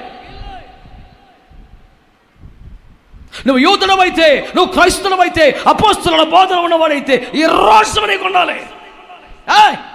నువ్వు యూదుడను, రోషము కలిగిన వాడను. రోషం అంటే పక్కినట్టు తగ్గబెట్టుకొని నువ్వు దొంగ అంటే మీ బాబు దొంగ, మీ తాత దొంగ అని చెలరిగిపోతాం కాదు. పనిమాల రోషాలు పట్టింపులు వాటికి కరువు ఉండదు. ఆడొకసారి తేడా చేస్తే ఇక్కడ ఇటు తిప్పేస్తాడు మొహం. పనికి మా దేవుని రోషం, దైవిక రోషం కలిగి ఉండాలి. ఏ రోషం చెప్పండి? అంటే దేవుని కొరకైనా, వాక్యం కొరకైనా, ఉపదేశం కొరకైనా, సిద్ధాంతం కొరకైనా, దేవుని నామ మహిమ కొరకైనా, ఆయన రాజ్య వ్యాప్తి కొరకైనా, ఆయన సేవ కొరకైనా ఒక దైవికమైన రోషముతో మండిపడుతున్నవాడిగా మనం ఉండాలి.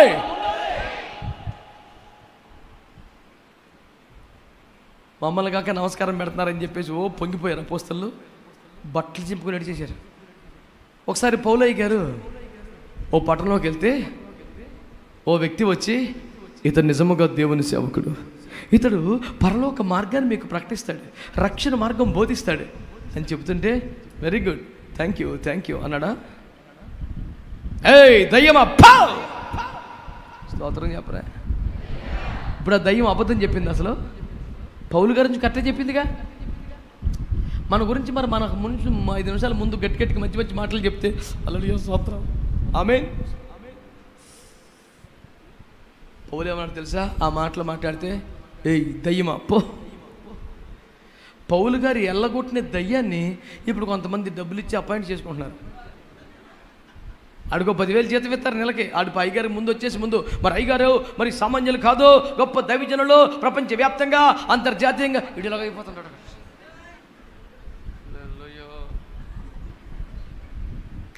నేను యూదుడను, నా దేవునికి దక్కాల్సిన మహిమని ఇంకెవరికి? మంచి వాళ్ళందరూ స్తోత్రం చెప్పండి. హల్లెలూయా. మొర్దెకై అనే ఒకడుండెను, అతడు ఏమై ఉండెను? దైవిక రోషము గలవాడై ఉండెను. అందరూ స్తోత్రం చెప్పండి. మొర్దెకై ఎలాంటి వాడు చెప్పండి అందరు గట్టిగా. ఇరుగింటోళ్ళ మీద పొరిగింటోళ్ళ మీద రోషమా? కొంతమంది పిల్లలకి అమ్మా నాన్న మీద రోషం. మమ్మీ నాకు ఈ డ్రెస్ కావాలి, వద్దు బిడ్డ నాకు అన్నం వద్దు. అమ్మ నాన్న విషయం మర్చిపోయి, బిడ్డ అన్నం తిన్నావా? నాకేం ఆకర్లేదు, నీరసం వచ్చేద్దమ్మా, నాకు వద్దులే. ఓ అమ్మ కాదు, నాకేం అక్కర్లేదు, నువ్వే తిను. ఈ పనికి వెళ్ళిన దానికి డ్రెస్ మీదే రోషం అంతా. అదే భక్తి విషయంలో, సమర్పణ విషయంలో ఆ రోజత్వం మారి తెల్లారిపోతున్న మానేస్తుంది, లెగితే ఓపుకుంటుంది, నీరసం వచ్చేస్తుంటుంది. కొంచెం తినమ్మా, నీరసం అయిపోతున్నావు, మరి వేసుకుంటావా? అప్పుడు వాళ్ళ అమ్మ ఉంటుంది మెల్లికి కిచెన్లోంచి, ఇంకా పిల్లలకి రోషం అండి అంతే, ఇంకా మీరు ఒప్పుకోండి లేకపోతే తిందో. ఈ పాపిస్టు డిపార్ట్మెంట్కి వాళ్ళ అమ్మ సపోర్ట్ ఆ వంటగదిలోంచి. అప్పుడు నాన్నగారు ఏమన్నా, సరే తగలడా అని వెళ్తా ఒక 1000 రూపాయలు అలా ఇసిరేసి వెళ్తాడు ఇంట్లో. ఇంకా సాయంత్రం వెళ్ళిపోయి నాన్నగారి డ్యూటీ వచ్చేలోపు ఆ డ్రెస్ వేసుకొని వేసేసుకొని అద్దం ముందు నుంచొని గిరగడి తిరిగేసి దగ్గర డాడీ. అప్పుడు డాడీ ఏమంటాడు? తగలడు. మొండి మొహమా, ఇలాగెక్కడ సాగుతుంది, రేపు ఎలా సాగుతుంది నీకు పత్తాకి ఏడిచి నాకు ఫోన్ చేస్తావా? మమ్మల్ని తిడతారు రేపు పోతాను జనం, నీతో చచ్చిపోతున్నాను నేను. ఈ మొద్దు మొహం దాన్ని ఫీలింగ్ ఏముండదు, డ్రెస్ వచ్చేసింది కదా. ఇలాంటి తింగరబుచ్చులు ఏమైనా ఉండరు? మారుమనసు పొందండి, అందరి చేతులు ఎత్తి స్తోత్రం చెప్పండి, స్తోత్రం చెప్పండి. హల్లెలూయా హల్లెలూయా. మొన్న కుర్రోడు నాకు చెప్పండి, మా నాన్నతో 6 నెలలు అయింది మాట్లాడానండి. అదేంటో అంటే, చెయ్ అతో మాట్లాడవా అన్నాడు వాళ్ళ నాన్న. ఏదో కోపాలు అంటాడు. 6 మాసాలైంది మాట్లాడలేదండి. నాకు బీపీ పెరిగిపోయిందండి. ఏసయ్యా నీకు స్తోత్రం అని చెప్పి గొమ్మి కూడా నన్ను ఫెలో కన్న తండ్రితో 6 నిమిషాలు మాట్లాడమా నువ్వు, మళ్ళీ తెచ్చి కొత్తన బల్ల పలిపోతున్నావు సైతానిక బేట. వెళ్ళరా ముందు మారు మనసు పొందు. మా నాన్న కదండి మాట్లాడొద్దు అన్నాడు. మాట్లాడొద్దంటే ఏదో కోపంలో అంటారా? యేసుప్రభు నాడు మీరును వెళ్ళిపోయారా? మాట్లాడరా? మీరును వెళ్ళవల్లని ఉన్నారా? వెళ్ళారా? కొంతమంది బ్యాగ్ తీసుకొని రెడీగా ఉంటారు, లోతుగాళ్ళలాగా వెళ్ళిపోతాడు. వెళ్ళిపోతాను అంటే ఆడు ఛాన్స్ కోసం చూస్తున్న సైతాన్ గాడు. మనం ఏమనాలి? నేనెటు పోగలను దేవా అనాలి, అంతేగాని వెళ్ళిపోమంటావా? బ్యాగ్ సర్దేశాను. పనికి మళ్ళీ పాపిష్టి పౌరుషాలు కాదు, దైవికమైన రోషము కలిగి ఉండాలి. దేవుని కొరకైన రోషం కలిగి ఉండాలి.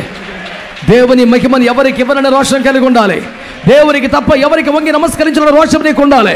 యూదుడిని కనుక దీన్ని ముట్టజాలని చెప్పగలిగిన దమ్ము నీకు ఉండగలగాలి. దేవుని స్థానాన్ని, దేవుని మహిమను, దేవుని గౌరవాన్ని ఇంకెవ్వరికి ఇవ్వనివ్వను, ఎవడైనా నాకు ఇచ్చినా తీసుకోను అనే రోషం నీకు ఉండాలి. మొర్దెకై అనే ఒకడు ఉండెను, అతనికి దైవిక రోషం ఉండెను. అందరు చెప్పండి, మొర్దెకైకి ఏముండెను? కొంచెం గట్టిగా చెప్పాలి. మరి ఇంత రోషంగా ఉన్నాడు కాబట్టి వీడికి అంతా ఎత్తుమతం అంట. వీడు 6వ అధ్యాయం 2వ వచనం.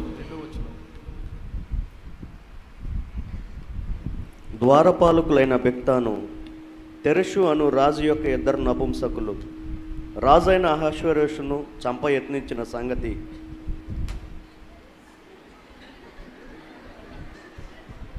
మొర్దెకై తెలిపినట్టు అందులో రాయబడి ఉంది.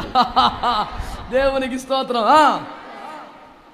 చెప్పు నాన్న, నా ఇంకా చూస్తాం ఎందుకు చదువు చూసినట్టు ఉన్న మనందరికి తగ్గు అనుకుంటారు. ఇప్పుడు రాజు ఆ సంగతి విని ఇందు నిమిత్తము మొర్దెకైకి బహుమతి ఏదైనాను ఘనత ఏదైనాను చేయబడినా అని అడుగగా.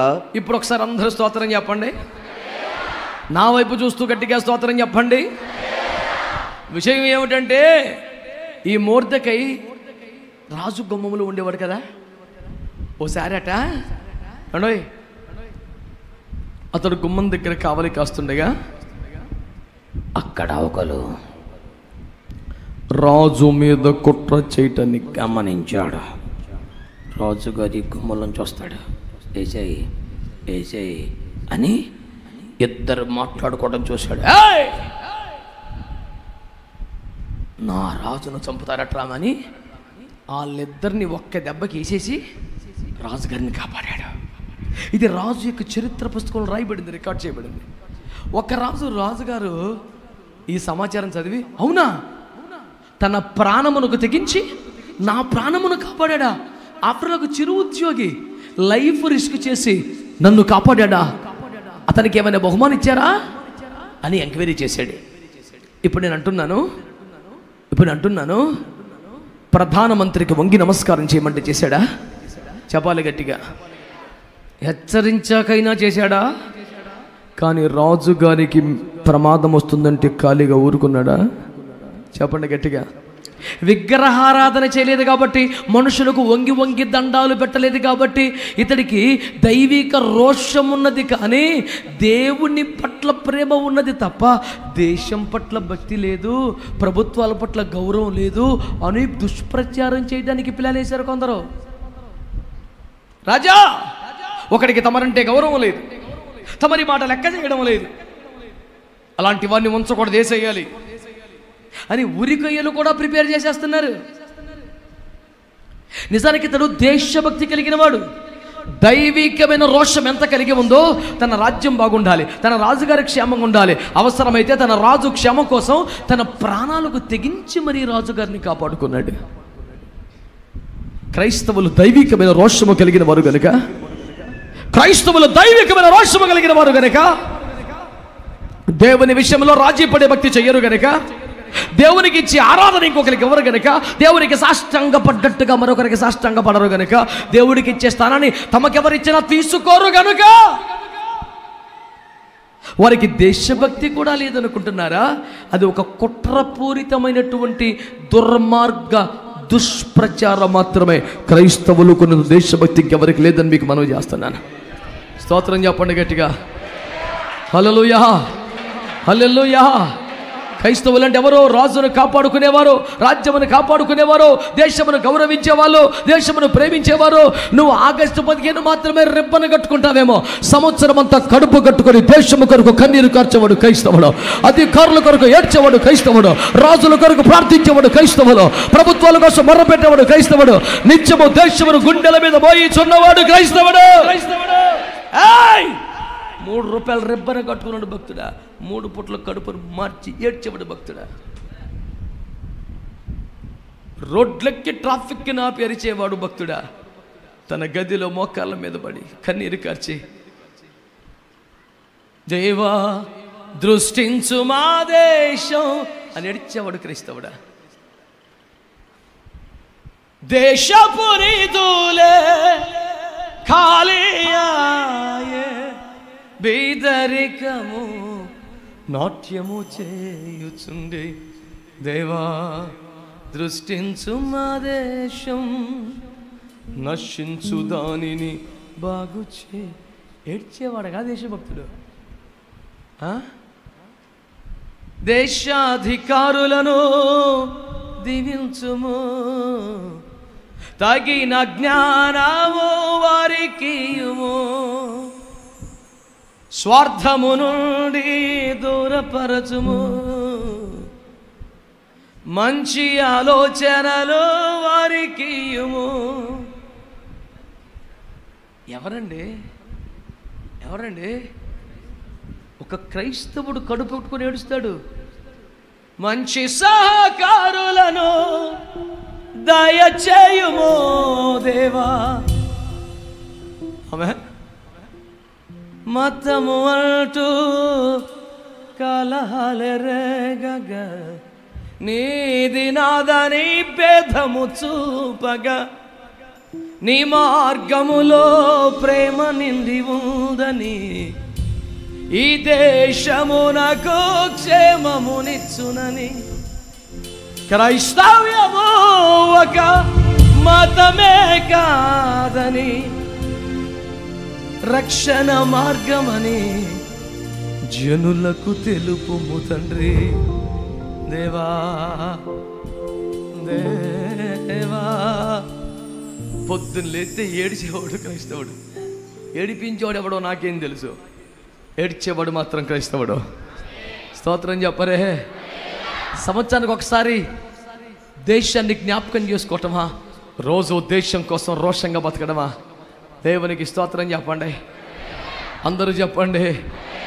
ప్రధానమంత్రికి వంగి నమస్కారం చేయలేదు కాబట్టి దేవునికి ఇచ్చి అంత గౌరవాన్ని ఒక ప్రధానమంత్రికి ఇవ్వలేదు కాబట్టి వాడికి దైవిక రోషం ఉందనే మాటను పెట్టి వాడికి దేశభక్తి లేదని ప్రచారం చేసే దుర్మార్గులు బయలుదేరారు. లేదండి, క్రైస్తవుడు దేశభక్తి కలిగిన వాడు, యథార్థంగా పనులు కట్టేవాడు, చట్టానికి లోబడేవాడు, అధికారులను దైవ సేవకులుగా, ఒక దైవ సేవకుని ఎంత గౌరవిస్తాడో ఒక అధికారిని ఎంత గౌరవిస్తాడు. మా సంఘస్థలో ఒకసారి కొంతమంది ఆఫీసర్ చేర్చుకొస్తే నేను వాళ్ళని గౌరవిస్తే, మీరేంటి సార్ వాళ్ళు వచ్చేప్పటికి వాళ్ళకి అంతా విలువిచ్చేశారు.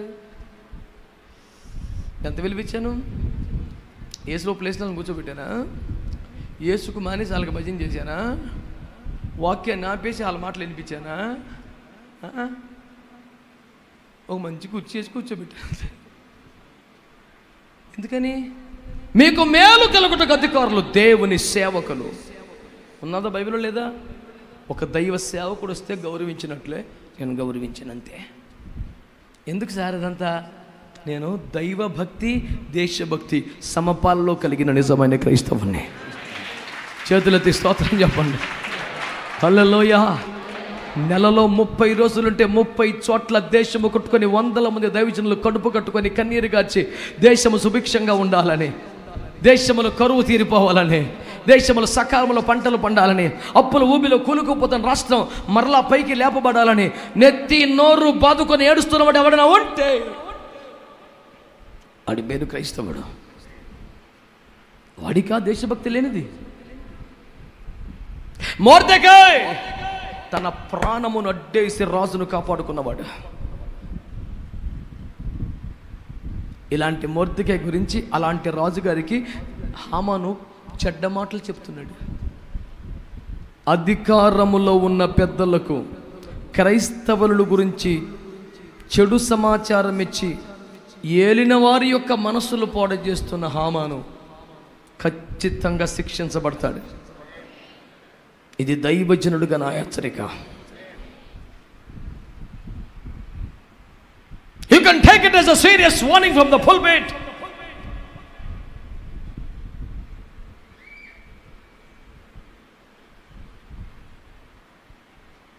Me as a servant of the Most High, representing the Almighty,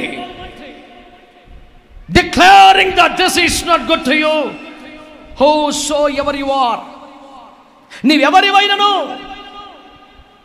దేశ క్షేమము కొరకు దేశభక్తి విషయంలో కంకణబద్ధులకు క్రైస్తవులపై దుష్ప్రచారము చేయుట, కుట్ర పనుట నీకు మంచి చేయదు అని మాత్రం నేను హెచ్చరిక చేయుచున్నాను.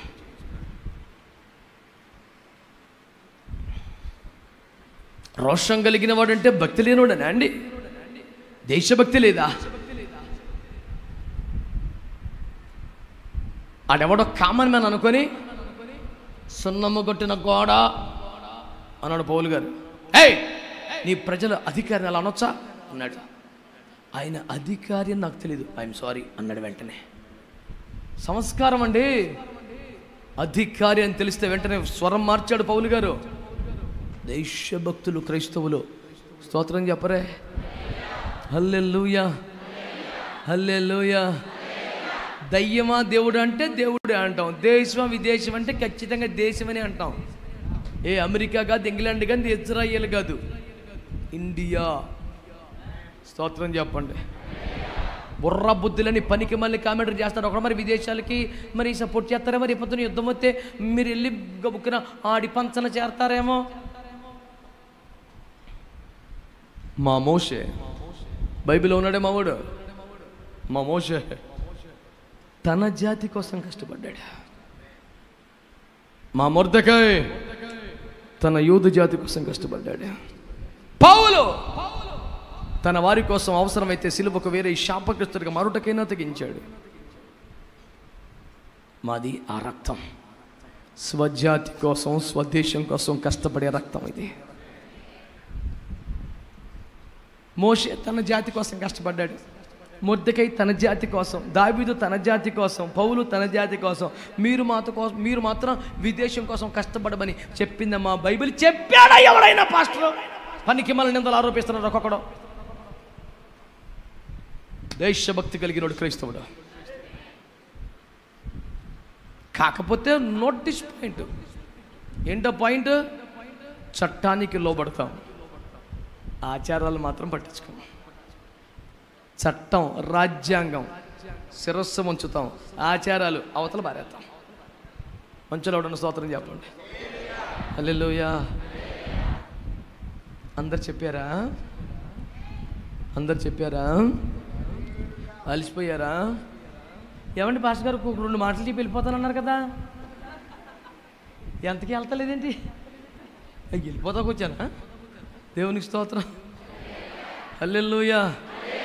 నాకున్న అలవాటు ఏంటంటే పిల్లలకు పెడతాకి క్యారేజీ వండుకొచ్చి ఆ గిన్నెలు నేనే తినేయటం నాకు అలవాట్లేదు. పిల్లలకి తెచ్చి భోజనం పిల్లలకి పెట్టేసి వెళ్ళాలి కదా, ఆయనకి ఇలా చూపించి నేను తినేస్తే అదేం తల్లి కన్న తల్లివా కసాయి వాడి అంటాక వాళ్ళు రెడీగా ఉన్నారా? నేను రెడీగా లేదు. మీ క్యారేజ్ మీకు పెట్టిపోతాను. తింటే తినండి, సంచులు వేసుకోండి, సంచులు వేసుకోండి. దేవునికి మహిమ కలుగునే గాక. అందరూ కలిసి ఒక మంచి స్తోత్రం చెప్పండి ఒకసారి. మొర్దెకై అనే మాట్లాడరారా? యూత్ చెప్పండి. మొర్దెకై అను ఒకడు చాలు. అతడు దైవిక రోషము కలిగిన వాడు. రెండవది అతడు చెప్పండి దేశభక్తి కలిగిన వాడు. మూడవది స్తోత్రం చెప్పండి 4:1. ఏమిటి 4:1? అంతే. జరిగినదంతయు తెలియగానే మొర్దెకై తన బట్టలు చింపుకొని గోనె పట్టలు వేసుకొని. అందరూ స్తోత్రం చెప్పండి ఒకసారి. జరిగినదంతయు వినగానే మొర్దెకై తన బట్టలు చింపుకొని గోనె పట్ట వేసుకొని బూడిద పోసుకొని నేను అంటున్నానండి, ఏ క్లాస్ అని మంచి తలంచే రకం కాదు, తగ్గడ మనిషి ఒక రేంజ్ మెయింటైన్ చేస్తాడు, కానీ బట్టలు చింపేసుకున్నాడు. మరి ఎంత మెయింటైన్ చేసేవాడు, సగ్గుబియ్యం గంజెట్టి ఇత్తిరి చేస్తాడు, నుంచుంటుంది చొక్కాలకి వేసి రక్తం చేయం, ఇలా బట్టలు చింపేసుకున్నాడు ఏంటయ్యా. పాయింట్ ఏంటంటారా? తన ప్రజలందరూ నశించిపోతున్నారన్న వార్త వినబడింది. ఒక్క దినమందే యూదులు చనిపోబోతున్నారన్న వార్త వినబడింది. ఇప్పటికే చట్టము చేయబడిందని, రాజముద్ర పడిపోయిందని, అంచెల వారి చేత తాకీదులు 127 సంవత్సరాలకి బయలుదేరి వెళ్ళిపోతున్నాయని, ఒక్క దినమందే తన జాతీయులందరూ నశించిపోతున్నారనే వార్త వినబడగానే తన హోదా, రాజగుమ్మములో ఉండే మెయింటెనెన్స్ మొత్తం తీశాడు. బట్టలు చింపుకొని బూడిద పోసుకొని గోనె పట్ట ధరించుకొని భయంకరంగా మారిపోయాడు. ఆ మాట వినగానే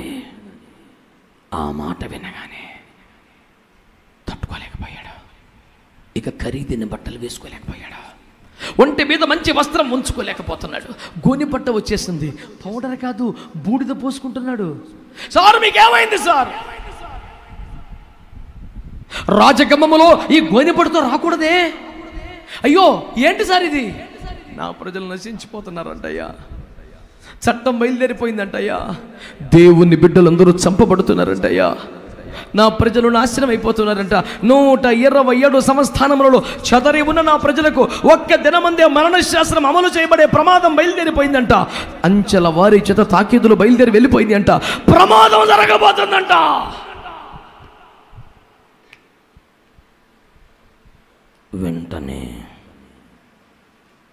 వెంటనే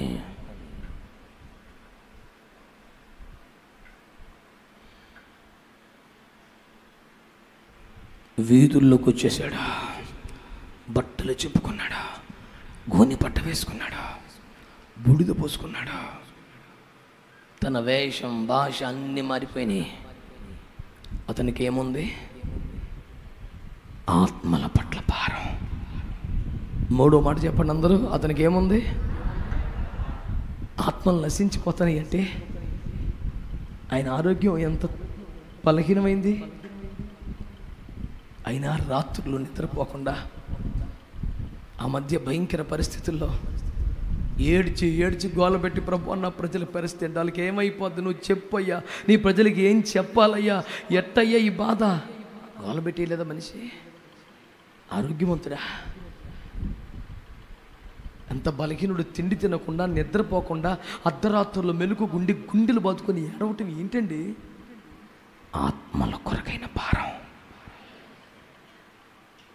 ఎవడలేకపోతే నాకేందుకు, నేను మటుకు డబల్ మాస్ వేసేసుకుంటాను, చేతికి పూజ చేసుకుంటాను, మూతికి కట్టేసుకుంటాను, భుజానికి పొడిపించేసుకుంటాను, శుభ్రంగా తిరిగేస్తాను. నశించిపోయి ఆత్మల కొరకైన ఒక భారం. ఎలాగైనా నా ప్రజలు రక్షించబడాలి, ఎలాగైనా నా ప్రజలు కాపాడబడాలి. నెహెమ్యా దేవుని సముఖం ముందు నిలబడ్డాడు. తప్పు నాదే ప్రభా, మేము పాపమే చేశాం.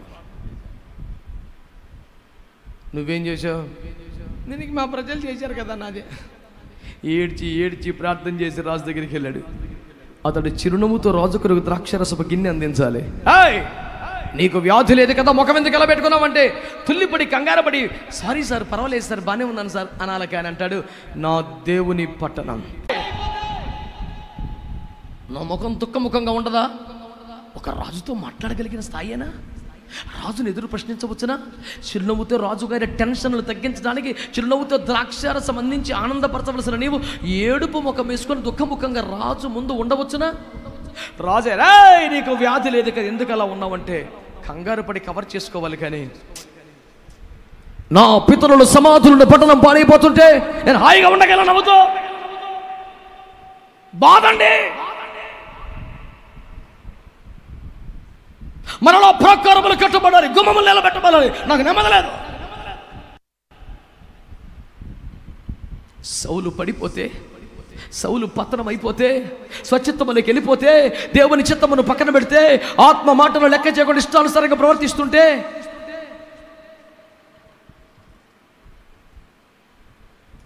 సమయంలో ఏడుస్తున్నాడు. ఎంతకాలం ఏడ్చాడు తెలుసా? ఆ పడిపోయిన సౌలు స్థానంలో అతనికంటే యోగ్యుని దేవుడు సెలెక్ట్ చేసి సమయల దగ్గరికి వచ్చి, ఇంకెంతకాలం ఏడుస్తావు నాన్న, వాడికంటే మంచి నాకు సెలెక్ట్ చేశానులే, వాడిని అభిషేకిద్దురా అంటే అప్పుడు లెగిచాడు. ఒక్కడు పతనం అయిపోతే, ఒక్కడు పడిపోతే, ఒక్కడు జారిపోతే, ఆ ఒక్కడి స్థానం కోసం, ఆ ఒక్కడి స్థానం కోసం, ఆ ఒక్కడి స్థానం భర్తీ అయ్యే వరకు మోకాలు దిగని, కన్నీరు ఆర్పని ఒక మహాదైవజనుడు ఉన్నాడు. ఆయన పేరు సమూయేలు. ఒక్కడు చల్లారిపోతే, ఒక్కడు వెనకబడిపోతే, ఒక్కడు పడిపోతేనే ఇంత భారం అయితే, పరిశుద్ధులు కూలిపోతుంటే, పవిత్రతలు జారిపోతుంటే, భ్రష్టులై చెడిపోతుంటే, గుండెలు తరుక్కుపోయేలాగా ఏడవగలిగినంత భారం నీకుందా? ఖాళీ సంచులతో, ఎండిన డొక్కలతో సంచులు పట్టుకొని లైన్లో జనం మధ్యలో నుంచుంటే వాళ్ళని చూసేపటికి యోసేపుకి దుఃఖం ఆగలే. ఏడ్చుటకు చోటు వెదికి లోపలికి వెళ్ళి, అయ్యా నేనైతే ప్రపంచానికి అన్నం పెడుతున్నాను, మా అన్నయ్యలు తమ భార్య బిడ్డలకి అన్నం పెట్టుకోలేకపోతున్నారు, కనికరించవా, కాపాడవా, వాళ్ళని కూడా ఎలాగైనా రక్షించయ్యా. ఏడ్చుటకు చోటు వెతికాడు. దుఃఖం అణుచుకోలేనంత భారం, దుఃఖాన్ని దాచుకోలేనంత భారం. ఒక నెహెమ్యా, ఒక మొర్దెకాయ్, ఒక శామ్యూయల్, ఎంతటి భారం వీళ్ళకి. ఈ రోజున నేను క్రైస్తవుని, నేను పాస్టర్, నేను చెప్తే చాలదు. నశించిపోతున్న ఆత్మల కోసం అణుచుకోలేనంత దుఃఖము, వేదన, కన్నీరు మనకుండాలి. మొర్దెకాయ్ ఎవరు? నశించిపోతున్న ఆత్మల కొరకైనా భారం కలిగిన వాడు. రెండు చేతులెత్తి, ఆ భారం నాకు ఇవ్వయ్యా అనండి. చేతులెత్తి మళ్ళీ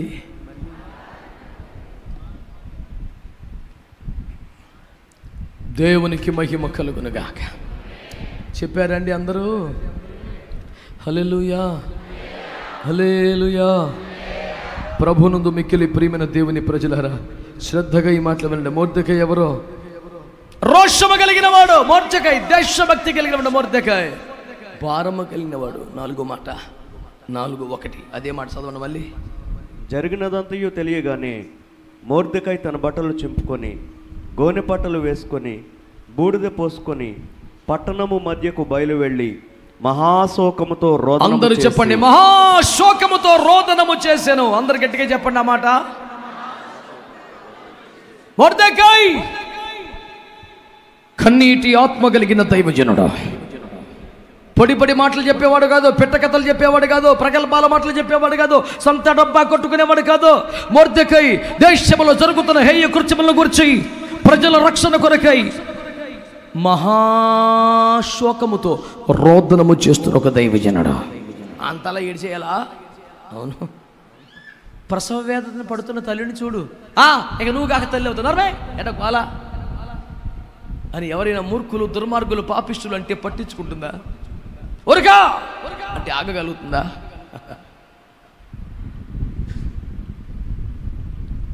తన ప్రసవ సమయంలో ఆ వేదన, యాతన, దుఃఖం, బిడ్డ పుట్టి బిడ్డ కేక వినబడేదాకా ఉంటుంది.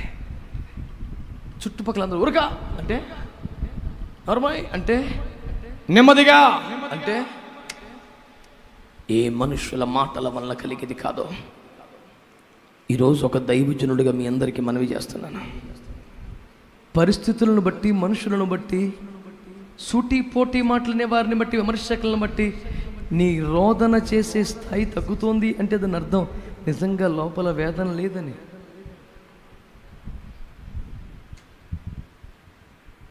మొర్దెకాయ్ ఎలాంటి వాడు తెలుసా? మహాశోకముతో రోదనము, రాజవీధిలో పడి ఏడుస్తూ పరుగులెడుతున్నాడు.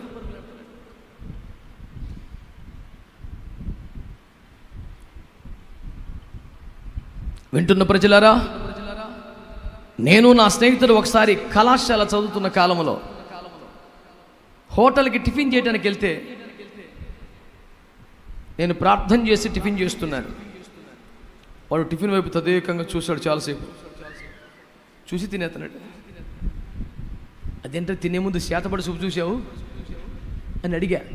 అప్పుడు వాడు అన్నాడు, చూడటం కాదా ప్రార్థన చేశాడు. కళ్ళు తెరిచి ఎలా చూసావు, అదేం ప్రార్థన అంటే, మరి హోటల్ అందరి ముందు కళ్ళు మూసుకొని చేస్తారా, నవ్వుతారు అంటే. అది ప్రార్థన చేస్తున్నాడు కానీ అలా చూసి ఆహారం దీవించి పవిత్రపరచు. ప్రార్థన చేస్తున్నట్లుగా చూస్తే స్నేహితులు ఎగతాళి చేస్తారేమోనని, అలాగని ప్రార్థన చేయకుండా తినడానికి అది ప్యాన్ ఊపుతలేదు. చేద్దామంటే అందరి ముందు మామూలుగా, దేవా ఈ ఆహారమును బట్టి నీకు స్తోత్రం, లేని వారి పేదలను సేవకులు ఒక్కసారి జ్ఞాపకం చేసుకోండి అయ్యా, నీ దాసులను పోషించండి బాబు అని ఒక్క మాట అంటాక సిగ్గేసింది అడిగి.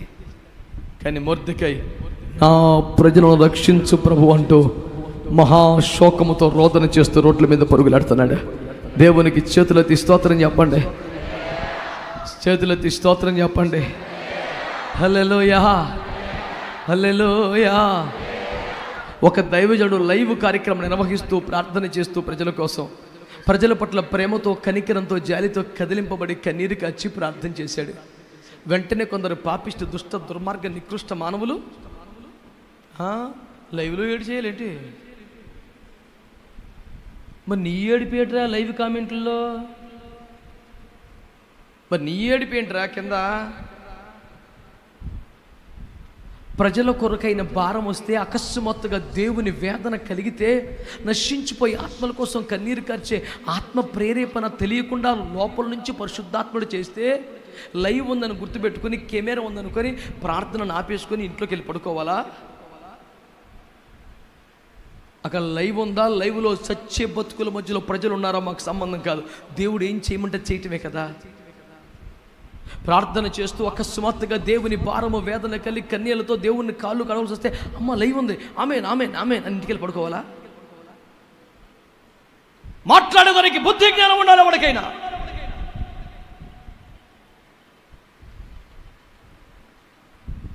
యుక్తముగా ప్రార్థించడం మాకు చేత కాదు బాబుని ఏడ్చి ఒప్పుకొని అప్పగించుకుంటే, పరిశుద్ధాత్ముడు మనలో నుండి ఆయన చేస్తున్న ప్రార్థన అది.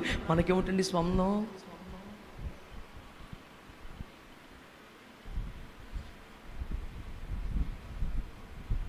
సీరియస్గా తీసుకుందాం. నశించిపోయే ఆత్మల కొరకైన ఒక భారం, రోదన అనండి, మహారోదన. యేసు ప్రభు వారు ఏం చేశారు? ఎబ్రీ పత్రిక 5:7 శరీరధారిగా ఉన్న దినములన్నింటిలో మహారోదనతోను కన్నీళ్లతోనూ ప్రార్థనలు యాచనలు విజ్ఞాపనలు సమర్పించినందున అంగీకరింపబడ్డాడు. యేసు ప్రభు వారు అంగీకరింపబడాలంటేనే మహారోదన అవసరమైతే, నీ సిద్ధాంతం నీ రాద్ధాంతం తీసుకెళ్తే పరలోకం నిన్ను. మహారోదన లేకుండా పరలోకంతో యేసు ప్రభు అంగీకరించబడలేదని వాక్యం చెబుతుంటే, పొడి పొడి మాటలతో తెలివైన మాటలతో సెటైర్లతో వెళ్తావని పరలోకం. అందరూ స్వరమెత్తి చెప్పండి. మొర్దెకై ఎవరు? దైవిక రోషం గలవాడు 2, దేశభక్తి గలవాడు 3, ఆత్మల భారం గలవాడు 4, రోదనము చేసే కన్నీటి ఆత్మ గలవాడు 5. 2వ అధ్యాయం 7వ వచనం.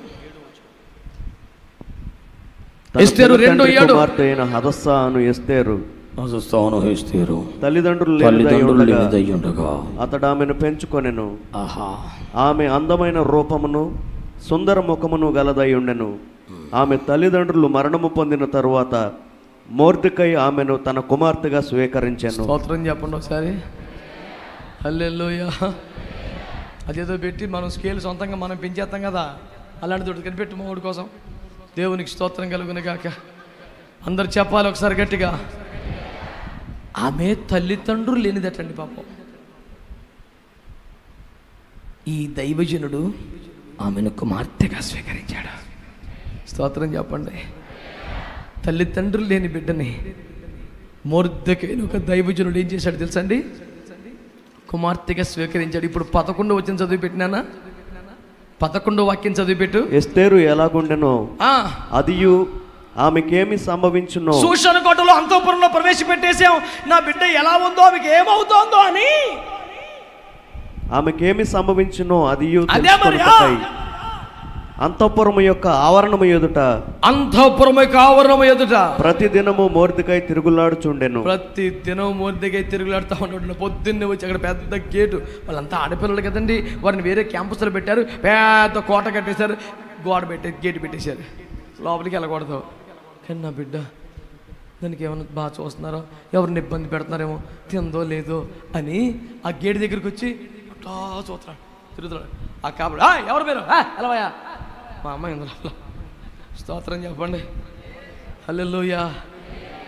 ఈ ముసలోడు ఎవరో పద్దాక ఎక్కడే తిరుగుతున్నాడండి అంటే ఆ మాట వినబడింది, ఇది ఖచ్చితంగా మా తండ్రి గారు అయ్యి ఉంటారు అని ఎస్తేర్ మెల్లిగా బయటకు వచ్చింది. చూసి పట్టుకు, హే బిడ్డ బావునా, నాన్నగారు నేను బాగానే ఉన్నాను, పర్లేదు, హ్యాపీ. ఒక ఆత్మీయ తండ్రి తమ బిడ్డలు క్షేమంగా ఉన్నారా లేదా అని ఎప్పటికప్పుడు యోగక్షేమాలు తెలుసుకుంటూ వారికై పరితపిస్తూ తాను కనకపోయినా కన్న బిడ్డలుగా ప్రేమించుచున్న ఒక మంచి తండ్రి మొర్దెకై. దేవునికి స్తోత్రం కలుగును కాక. చెప్పండి హల్లెలూయా. కన్నవాడు కాదండి, పెంచాడు. ఇప్పుడు మీరందరూ ఎవరు? మీరందరూ శారీరకమైన సంతానమా? కాదు, ఆత్మీయ బిడ్డలు. కానీ ఎవరికి బాగాలేదన్నా ఆయన గుండె చెరువైపోతాయి, ఎవరికి కష్టం వచ్చిందన్నా కన్నీళ్ళు వచ్చేస్తుంటాయి, ఎవరికన్నా ఏదో బాగాలేదని తెలిస్తే ఇక రాత్రి నిద్రట్టి అవ్వదు. కర్నూలు పోతాడు, కడప పోతాడు, బెంగళూరు పోతాడు, హైదరాబాద్ పోతాడు, ఎవరికన్నా బాగాలేదంటే అయ్యో. ఒక మంచి తండ్రి, నా బిడ్డలు ఎలాగున్నారో, నా బిడ్డలు బాగున్నారో లేదో, వాళ్ళు తిన్నారా లేదో, ఇలా హాయిగా అంతఃపురంలో పంపించాలి, చూసుకుంటారు, ఇంటికెళ్ళి పడుకోవచ్చు కదా, నిద్రాడతలేదు. అంతఃపురము ద్వారం ఎదుట తిరుగుచుండేది వాడు. తన బిడ్డకి ఏముందో, ఏమన్నా తిందో లేదో, అక్కడ దుర్మార్గులు ఎవరైనా పిల్లల్ని ఏడిపిస్తున్నారేమో.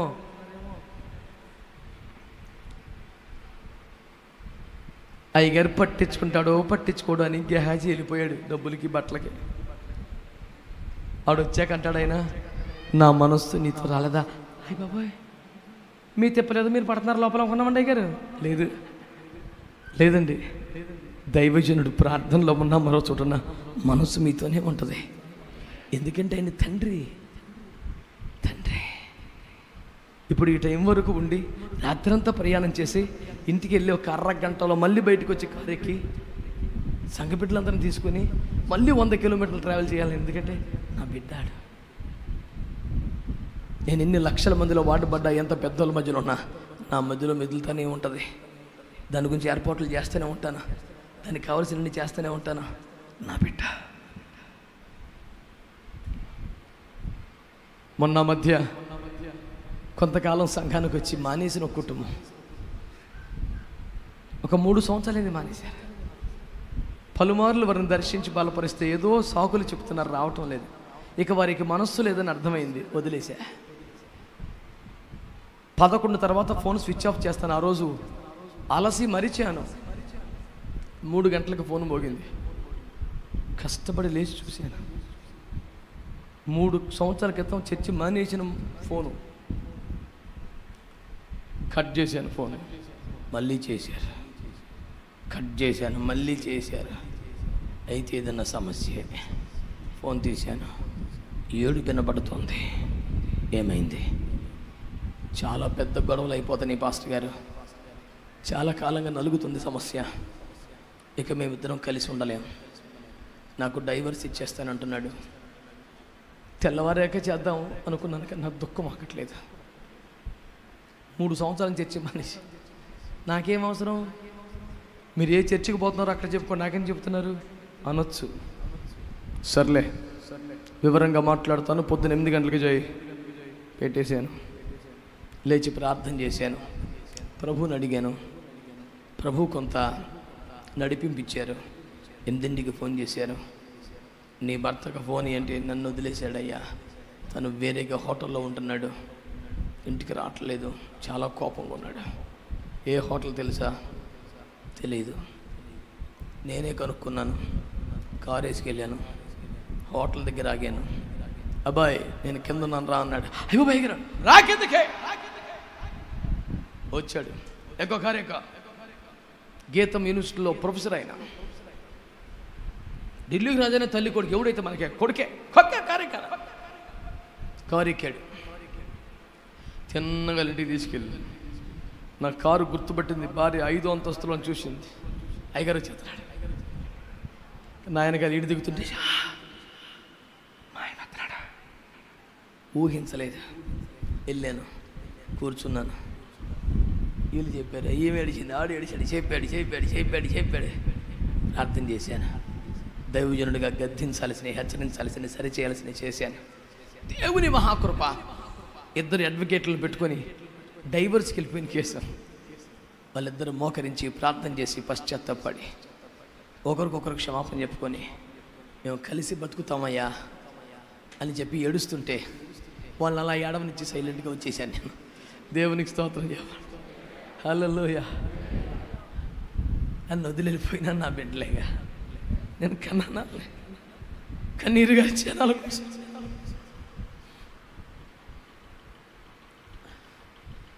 టీవీలో కొన్ని వేల మంది ప్రసంగికులు ఉంటారు. ఎవడైనా ఆ పని మీకు చేయగలరా? ఒక తండ్రి అయితే చేస్తాడా? ఒక ఆత్మీయ తండ్రి అయితే చేస్తాడు. ఎవడు బాగా మంచి వాక్యం చెప్తే అడ్డు పరిగెడతారు. ఎవరు కొంచెం విశేషంగా కనపడితే అడ్డు పరిగెడతారు. పౌలు గారు చెప్పారు, క్రీస్తునందు ఉపదేశకులు 10,000 మంది ఉన్న తండ్రులు. అక్కడే తండ్రిని ప్రేమించండిరా, తండ్రిని వెంబడించండి. అది మీకు ఆశీర్వాదకరం. అది మాకు ఆశీర్వాదం. తప్పిపోయిన కుమారుడు ఇంటికి వస్తే ఒక పండగ చేశాడండి తండ్రి. ఏమండి ఆడు పట్టుకెళ్ళిపోయినటువంటి ఆస్తి మళ్ళీ వస్తుందా? ఆడు చెడగొట్టిన పేరు మళ్ళీ వస్తుందా? పరువు పోయింది ఊర్లో మళ్ళీ వస్తుందా? కానీ అది తిరిగొత్తి ఏదో ఎకరం కలిసి వచ్చేసినట్టు ఊరంతా భోజనాలు పెట్టేస్తున్నాడు. రే బుద్ధి లేక ఎవడెవడో చెప్పుడు మాట్లాడి పోతున్నారు. మీరు ఇంటికి వస్తేనే పండగ చేసుకునే అంత ప్రేమ ఉంది మీ మీద తండ్రికి. ఈ మాటలు వింటున్న బిడ్డలు ఎక్కడున్నా తిరిగి మీ సంఘాలకి వెళ్ళండి, మీ తండ్రుల్ని కలుసుకోండి. మీరు రావడమే పండగ. నా పరువు తీసి ఎవరు ఆస్తి పోగొట్టుకున్నారు అంటారు. పోన్లేరా, పోతే పోయింది ఆస్తి, నువ్వు వచ్చేసావు చాలరా. అది ఒక్క తండ్రికే అర్థమైతే, ఒక తండ్రికే తెలుసుద్ది. ఎందరో బిడ్డలను పోగొట్టుకున్న అలాంటి తండ్రులను అడుగు తెలుసుద్ది ఆ దుఃఖం. మీకు ఇంత నేమో ఫేమో ఉన్నాయి కదా, మీరు ఎందుకు సార్ పాడైపోతున్నారు? ఆ దుఃఖం నీకు అంత చెప్తే అర్థమైద్ది, నీకు చెప్తే అర్థం అవుతా. తండ్రి యొక్క బాధ కొడుకు కూడా తండ్రి అయ్యాక అర్థమైంది. ఇప్పుడు దాకా అర్థం కాదా? మొర్దెకై ఒక మంచి ఆత్మీయ తండ్రి. నా బిడ్డలకి ఏమవుతుందో ఎలాగున్నారో పరితపించే తండ్రి. ఆ పాట గుర్తుంటుందా మీకు? దేవునినే మరచినను, ఆ ప్రేమను నే విడచినను, కనికరించువా హృదయమెప్పుడు నాకై పరితపించే, ఎంతగానో నన్ను ప్రేమించే. తండ్రికి దూరమై తండ్రి ఇంటికై నేను పరితపించాలి కదా. తండ్రి దేవునినే మరచినను, ఆ ప్రేమను దేవునినే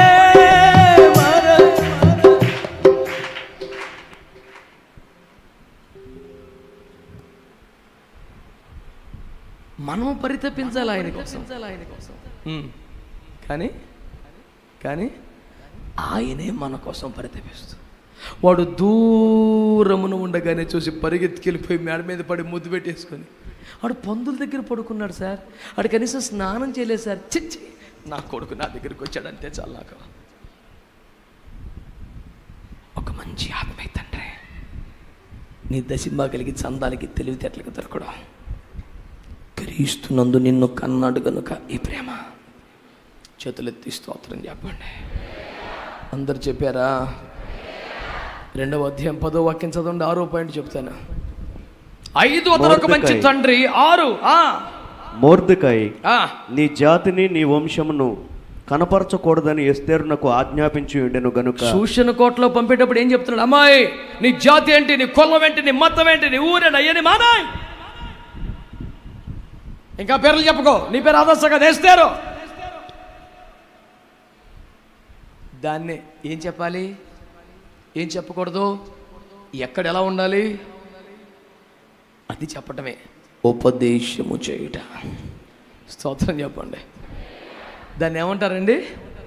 నువ్వు ఉద్యోగంలో ఎలా ఉండాలి, పనిచేసే చోట ఎలా ఉండాలి, అత్తారింట్లో ఎలా ఉండాలి, తల్లిదండ్రుల దగ్గర ఎలా ఉండాలి, సంఘంలో ఎలా ఉండాలి, అది చెప్పటమే ఉపదేశము చేయుట. మొర్దెకై ఎవరు? ఉపదేశము చేయువాడు. మొర్దెకై రోషం కలిగిన వాడు, మొర్దెకై దైవ భక్తికి దేశభక్తి కలిగిన వాడు, మొర్దెకై ఆత్మ భారము కలిగినవాడు, మొర్దెకై మహారోదన చేసేవాడు, మొర్దెకై ఒక మంచి ఆత్మీయ తండ్రి, మొర్దెకై ఉపదేశము చేయవాడు. ఉపదేశము చేయవాడు. ఉపదేశం చేసేవాళ్ళంటే ఇది చెయ్యొద్దు, ఇది చెయ్యాలి, ఇలా ఉండకూడదు, ఇలా ఉండాలి, అన్ని రూల్స్ చెప్పేవాడు.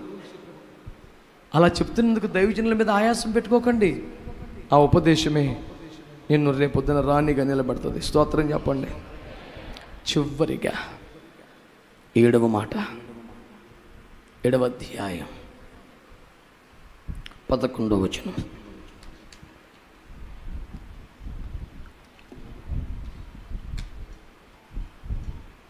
ఏడు 11 లేదా అయితే 6:11 ఏమో చూడు. ఒక్క నిమిషం. ఆ ప్రకారమే హామాను ఆ వస్త్రములను ఆ గుర్రమును తీసుకొని మొర్దెకైకి ఆ వస్త్రములను ధరింపచేసి 6:11 ఆ గుర్రము మీద అతన్ని ఎక్కించి రాజవీధిలో అతన్ని నడిపించుచు రాజు గణపరచనపేక్షించు వానికి ఈ ప్రకారము చేయతగునని అతని ముందర చాటించాను. స్తోత్రం చెప్పండి. రాజుగారిని కాపాడిన వాడికి, ముఖ్యమైన వాడికి, అత్యంత ప్రముఖుడికి అతి బీభత్సంగా సన్మానం చేస్తే ఎలా చేయాలని రాజుగారు ప్రధానమంత్రిని అడిగారు. ఇలా చేయాలి, ఇలా చేయాలి, లిస్ట్ అంతా చెప్పేశాడు ఇడికి అనుకొని. అంతా చెప్పాక అన్నాడు, అయితే ఇంత సన్మానం నీ చేతులతో ఆ మొర్దెకైకి చెయ్యి అన్నాడు. ఆయన్ని చంపాలనుకున్నాడు, వంగి నమస్కారం పెట్టలేదన్నాడు.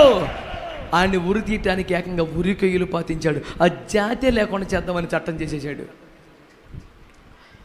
వాడి చేతులకే ఇప్పుడు ఏం చేశాడు? ఏనుగెక్కించి, గుర్రం ఎక్కించి, రాజవస్త్రాలు తొలగించి, గండపేడను తొలగించి, ఖరీదైన వస్త్రాలు పెట్టి ఈడే ఏనుగును పట్టుకొని జిందాబాద్ జిందాబాద్ మొర్దెకై జిందాబాద్. ఈ డ్యూటీ ఎవరికేసాడు? స్తోత్రం చెప్పరే. మొర్దెకై ఎప్పుడు బట్టలు చింపుకొని, బూడిద పోసుకొని, ఏడుస్తూ రోదన చేస్తూ కనపడ్డాడు. ఒక దినమున దేవుని చేత కనపరచబడ్డాడు. దేవుని చేత కనపరచబడ్డాడు. మనుషుల మెప్పును పొందాడు. మనుషులను సంతోషపరచాలని, రాజులను సంతృప్తి పరచాలని తన భక్తిని తాకట్టు పెట్టలేదు. రోషం తగ్గలేదు, రాజీ పడలేదు. ఎన్ని బాధలైన పడి ఒక్క దినమున దేవుని చేత కనపరచబడ్డాడు. ఈ రాత్రి మీకు ఇవ్వడానికి ప్రభువు నాకు ఇచ్చిన ఉపదేశం ఇదే. మొర్దెకై జీవితం నుంచి 7 విషయాలు మీ ముందు పెట్టాను. ఆ 7 మాటలు మన బ్రతుకులో నెరవేరాలి. 1, మనము దేవుని కొరకు రోషం కలిగి బతకాలి. అందరు చెప్పండి. 2, దేశభక్తి కలిగి బతకాలి అనండి. 3, ఆత్మల పట్ల భారం కలిగి ఉండాలి. 4, కన్నీటి ఆత్మ, మహారోదన చేసే ఆత్మ ఉండాలి. 5, ఒక ఆత్మీయ మంచి తండ్రిగా మనము కలిగి ఉండాలి. 6, ఉపదేశము పొందాలి. 7, ఎప్పటికైనా దేవుని చేత ఘనపరచబడాలి, కానీ ఘనతల కోసం రాజీ పడి బతకూడదు. 7 అనుభవాలు కలిగి ఒక నిజమైనటువంటి దేవుని బిడ్డగా, అలాంటాడు ఒక్కడ చాలు అనిపించుకున్నట్టు బతకాలి. మందలో ఒకడిగా కాదు, కనీసం 100లో ఒకడిగానైనా బతకాలి. తీర్మానం చేద్దామా? మొర్దెకైలా బతుకుదామా? ఇన్ని ఉపవాసాలు, ఇంత ప్రసవ వేదన, ఇంత కన్నీరు, ఇంత కష్టం స్వస్థతల కోసమేనా? ఆశీర్వాదాల కోసమేనా? వాగ్దానాల కోసమేనా? దేవుడు నిన్ను దీవిస్తున్నాడు, దేవుడు ఆశీర్వదిస్తున్నాడు. ఆమేన్, హల్లెలూయా. దేవుడు నిన్నొక మొర్దెకైలాగా బ్రతకాలని కోరుకుంటున్నాడు. నీలో ఒక దానియేలు క్వాలిటీ చూడాలనుకుంటున్నాడు. నీలో ఒక రోషము కలిగిన షడ్రక్ మేషక్ అబేద్నెగోలను చూడాలనుకుంటున్నాడు. ఈ తరములో ఆ క్వాలిటీ నువ్వు కలిగి ఉండాలని కోరుతున్నాడు. ఎంతమంది ఇష్టపడతారు? నేను ఒక మొర్దెకైలా బ్రతకాలి, ఆడొక్కడ చాలు అనుకున్నాను చూడు, అట్లా బ్రతకాలి. ఒక మంచి తీర్మానంతో ప్రార్థన చేద్దామా? అవకాశం, ఆరోగ్యం ఉంటే మోకరించండి, వచ్చిన ప్రార్థన చేద్దాం. ఎవ్వరూ మౌనంగా ఉండకండి.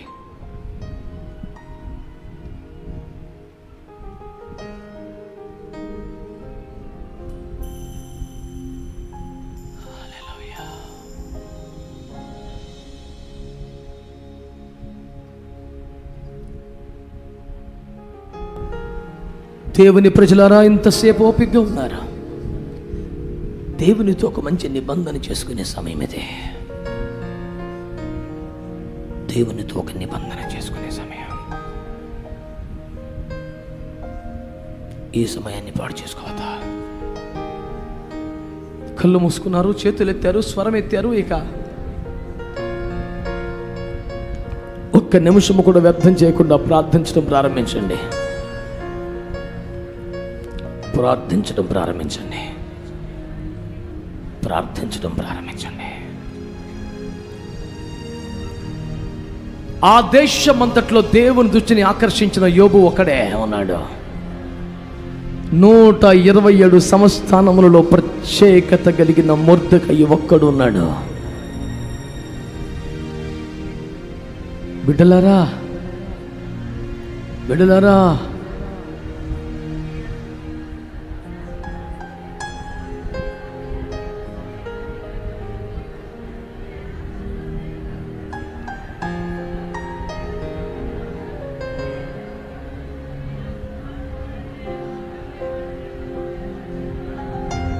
ప్రభు నీతో మాట్లాడుతున్నారా?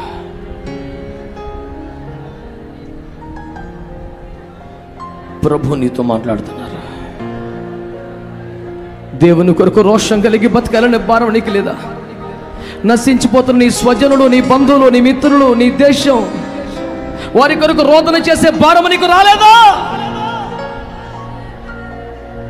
తన కడుపు, తన జీవితం తాను చూసుకునేవాడు కదా క్రైస్తవుడు. తన దేశం, తన జనులు, తన జాతి.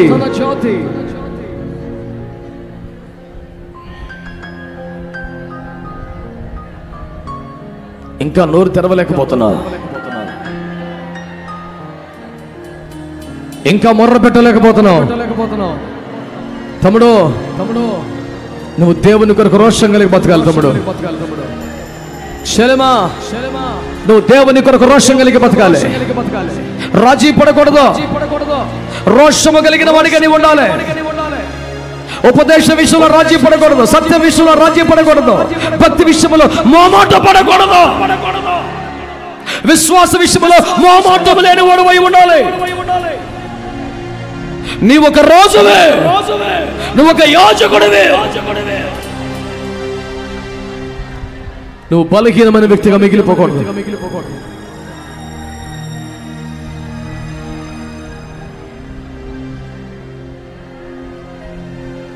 తీర్మానం చేయి. ప్రభువా, చాలాసార్లు రాజీ పడిపోయాను, చాలాసార్లు సరిపెట్టేసుకున్నాను, చాలాసార్లు చల్లారిపోయాను. నన్ను క్షమించవా, నన్ను క్షమించవా, నన్ను క్షమించవా. నీకిచ్చే స్థానం ఎవరికి ఇవ్వకూడదు. నీకు తప్ప ఎవరికి సాగిలపడి నమస్కారం చేయకూడదు. నేను యూదుడిని గనక వంగి నమస్కారం చేయను. నేను వంగక నమస్కరించుకుంటున్న కారణం యూదుడిని అలాగ చేయలేను. ఏది నీ రాష్ట్రం?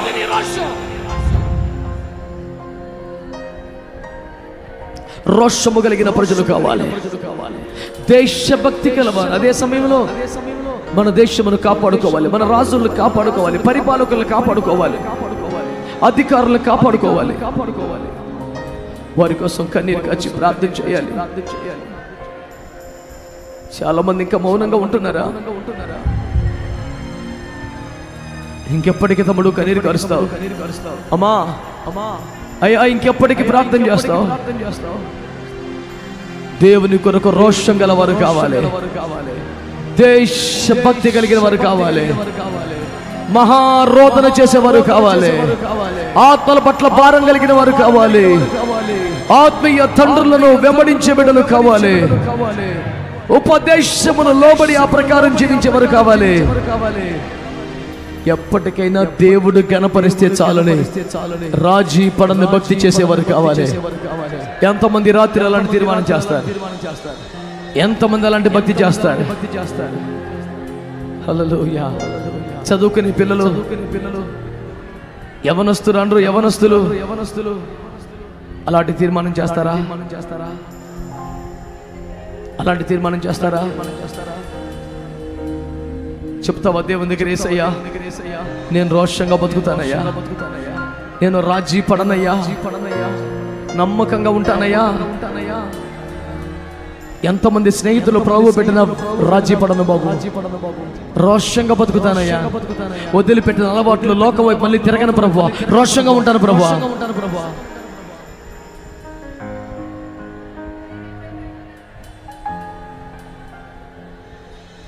ఎవరేమైనా నాకు నా దేవుడు కావాలి, నా దేవుని రాజ్యం కావాలి, ఉపదేశం కావాలి. నేను రాజీ పడను.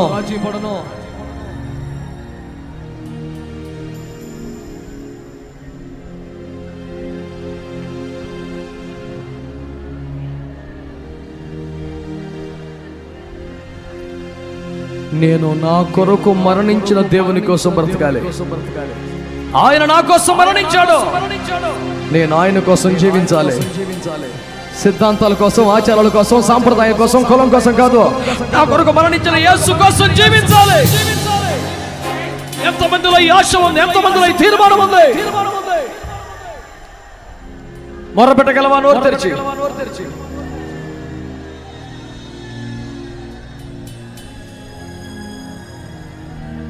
ఒక స్థిరమైన తీర్మానం చేయి. రాజీ పడని భక్తి చేస్తాను ప్రభా, రోషము గల బిడ్డగా బతుకుతాను ప్రభా, నశించిపోయే వారి కోసం భారం కలిగి రోదన చేసేవాడిగా ఉంటానయ్యా. తీర్మానం చేయి. ఇంకా మారు మనసు పొందలేదా? ఇంకా బాప్తిస్మాన్ని పొందలేదా? ఇంకా సమర్పణలోకి రాలేదా? ఎన్నిసార్లు మహిమగల సేవకులకు దేవుడు పిలుస్తున్నా దేవుని పిలుపును పక్కన పెట్టేస్తున్నావా? వద్దు.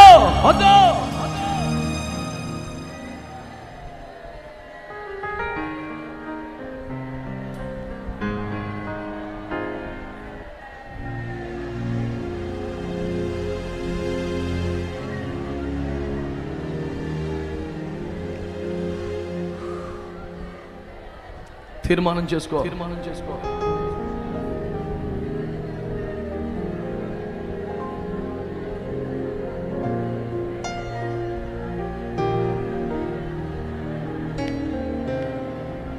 నువ్వే తీర్మానంకి వస్తున్నావు ఈ రాత్రిరా?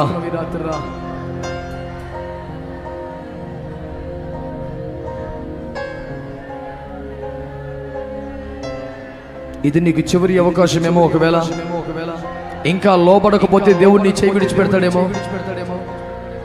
ఎన్నిసార్లు గద్దించినా వినడం లేదని నీకు విడిచిపెడతాడేమో. నీ మీద నుండి కృప తొలగిపోతుందేమో. ఏమి తెలుసు నీకు?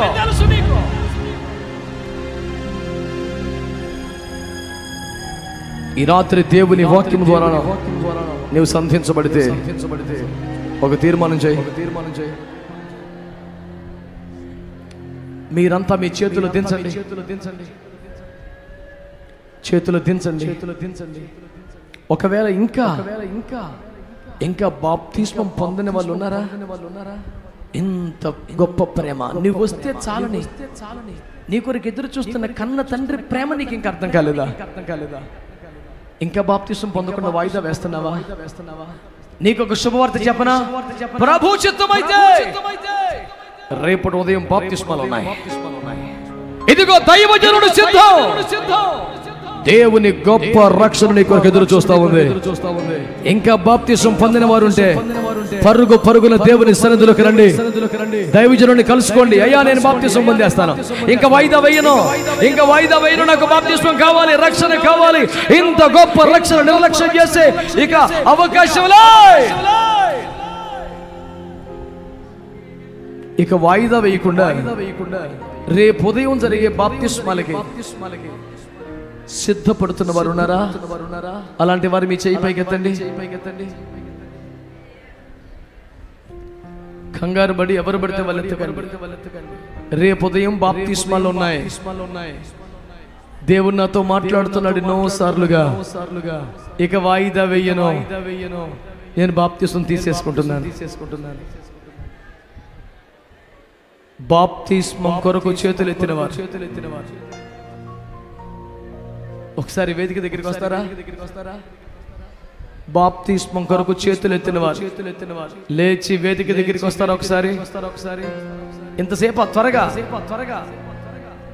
బాప్తిస్మం కొరకు చేతులు ఎత్తిన వారు లేచి పరుగెత్తుకుంటూ వేదిక దగ్గర రావాలి.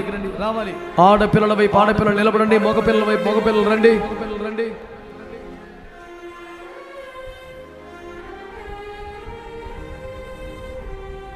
ఆడపిల్లల వైపు ఆడపిల్లలు ముందుకు రండి.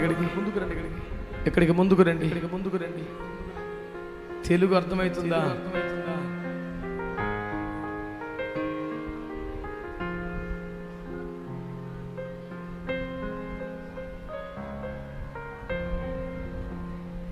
కళ్ళు మూసుకొని ప్రార్థన చేస్తూ ఉండండి. దేవుడు నిన్ను ప్రేమిస్తున్నాడు బిడ్డ. సహోదరుడా, ప్రభు నిన్ను ప్రేమిస్తున్నాడు. ఇంకెవరున్నారు బాప్తిస్మం కొరకు రావాలి? పరిగెత్తుకొని మెల్లగా కాదు. రేపటి కాలం బాప్తిస్మాలు జరగబోతున్నాయి. నాకు బాప్తిస్మం కావాలి, ఇక వాయిదా వెయ్యను అనే వాళ్ళు ఎక్కడన్నా ఉన్న పరిగెత్తుకుంటే వేదిక దగ్గరికి. నేను ఇక వాయిదా వేయదలుచుకోలేదు, నాకు బాప్తిస్మం కావాలి అనేవారు. ఇంకా ఆలస్యం చేయొద్దు.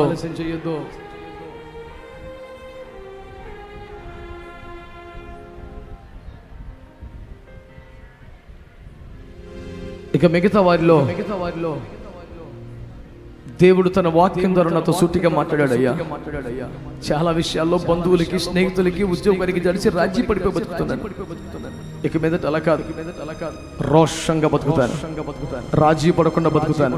నశించిపోయే నా స్వజనుల ఆత్మల కొరకైన భారం కలిగి ఉంటాను. వారి కొరకు రోజు రోదన చేస్తూ ప్రార్థన చేసే తీర్మానం చేసుకుంటాను.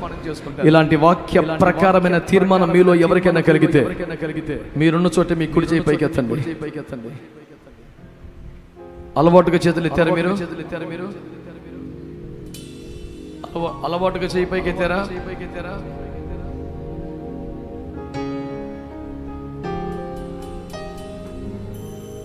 అలవాటుగానా? అయితే చేతులు ఎత్తిన వారు ఒకసారి గట్టిగా వేసేయాలి. మారు మోగిపోవాలా పిలుపుతో మరొకసారి గట్టిగా.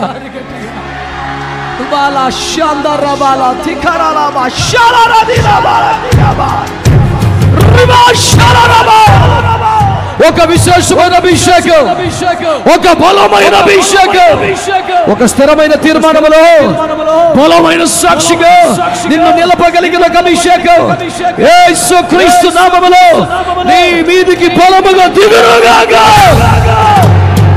గట్టిగా చప్పట్లు కొడుతూ ప్రభువుని స్తుతించండి. అన్య భాషలతో దేవుని ఘనపరిచి ఆరాధించండి. కృప కలుగునుగాక, కృప కలుగునుగాక, కృప కలుగునుగాక, కృప కలుగునుగాక. రాజీ పడని భక్తి, దేశమును ప్రేమించే భక్తి, రాష్ట్రము గల భక్తి. ఇదిగో నీ మీదకి దిగి వచ్చున్నట్లు ఆయన కృప చూపుతున్న సమయం, ఆయన కృప చూపుతున్న సమయం. నోరారు స్తుతులు చెల్లించండి ప్రభుకి, నోరారు స్తుతులు చెల్లించండి ప్రభుకి, నోరారు స్తుతులు చెల్లించండి ప్రభుకి. ఆగదు ఆగదు ఆగదు ఆరని వంటలో నీ మీదకు దిగబడుతున్న అభిషేకం.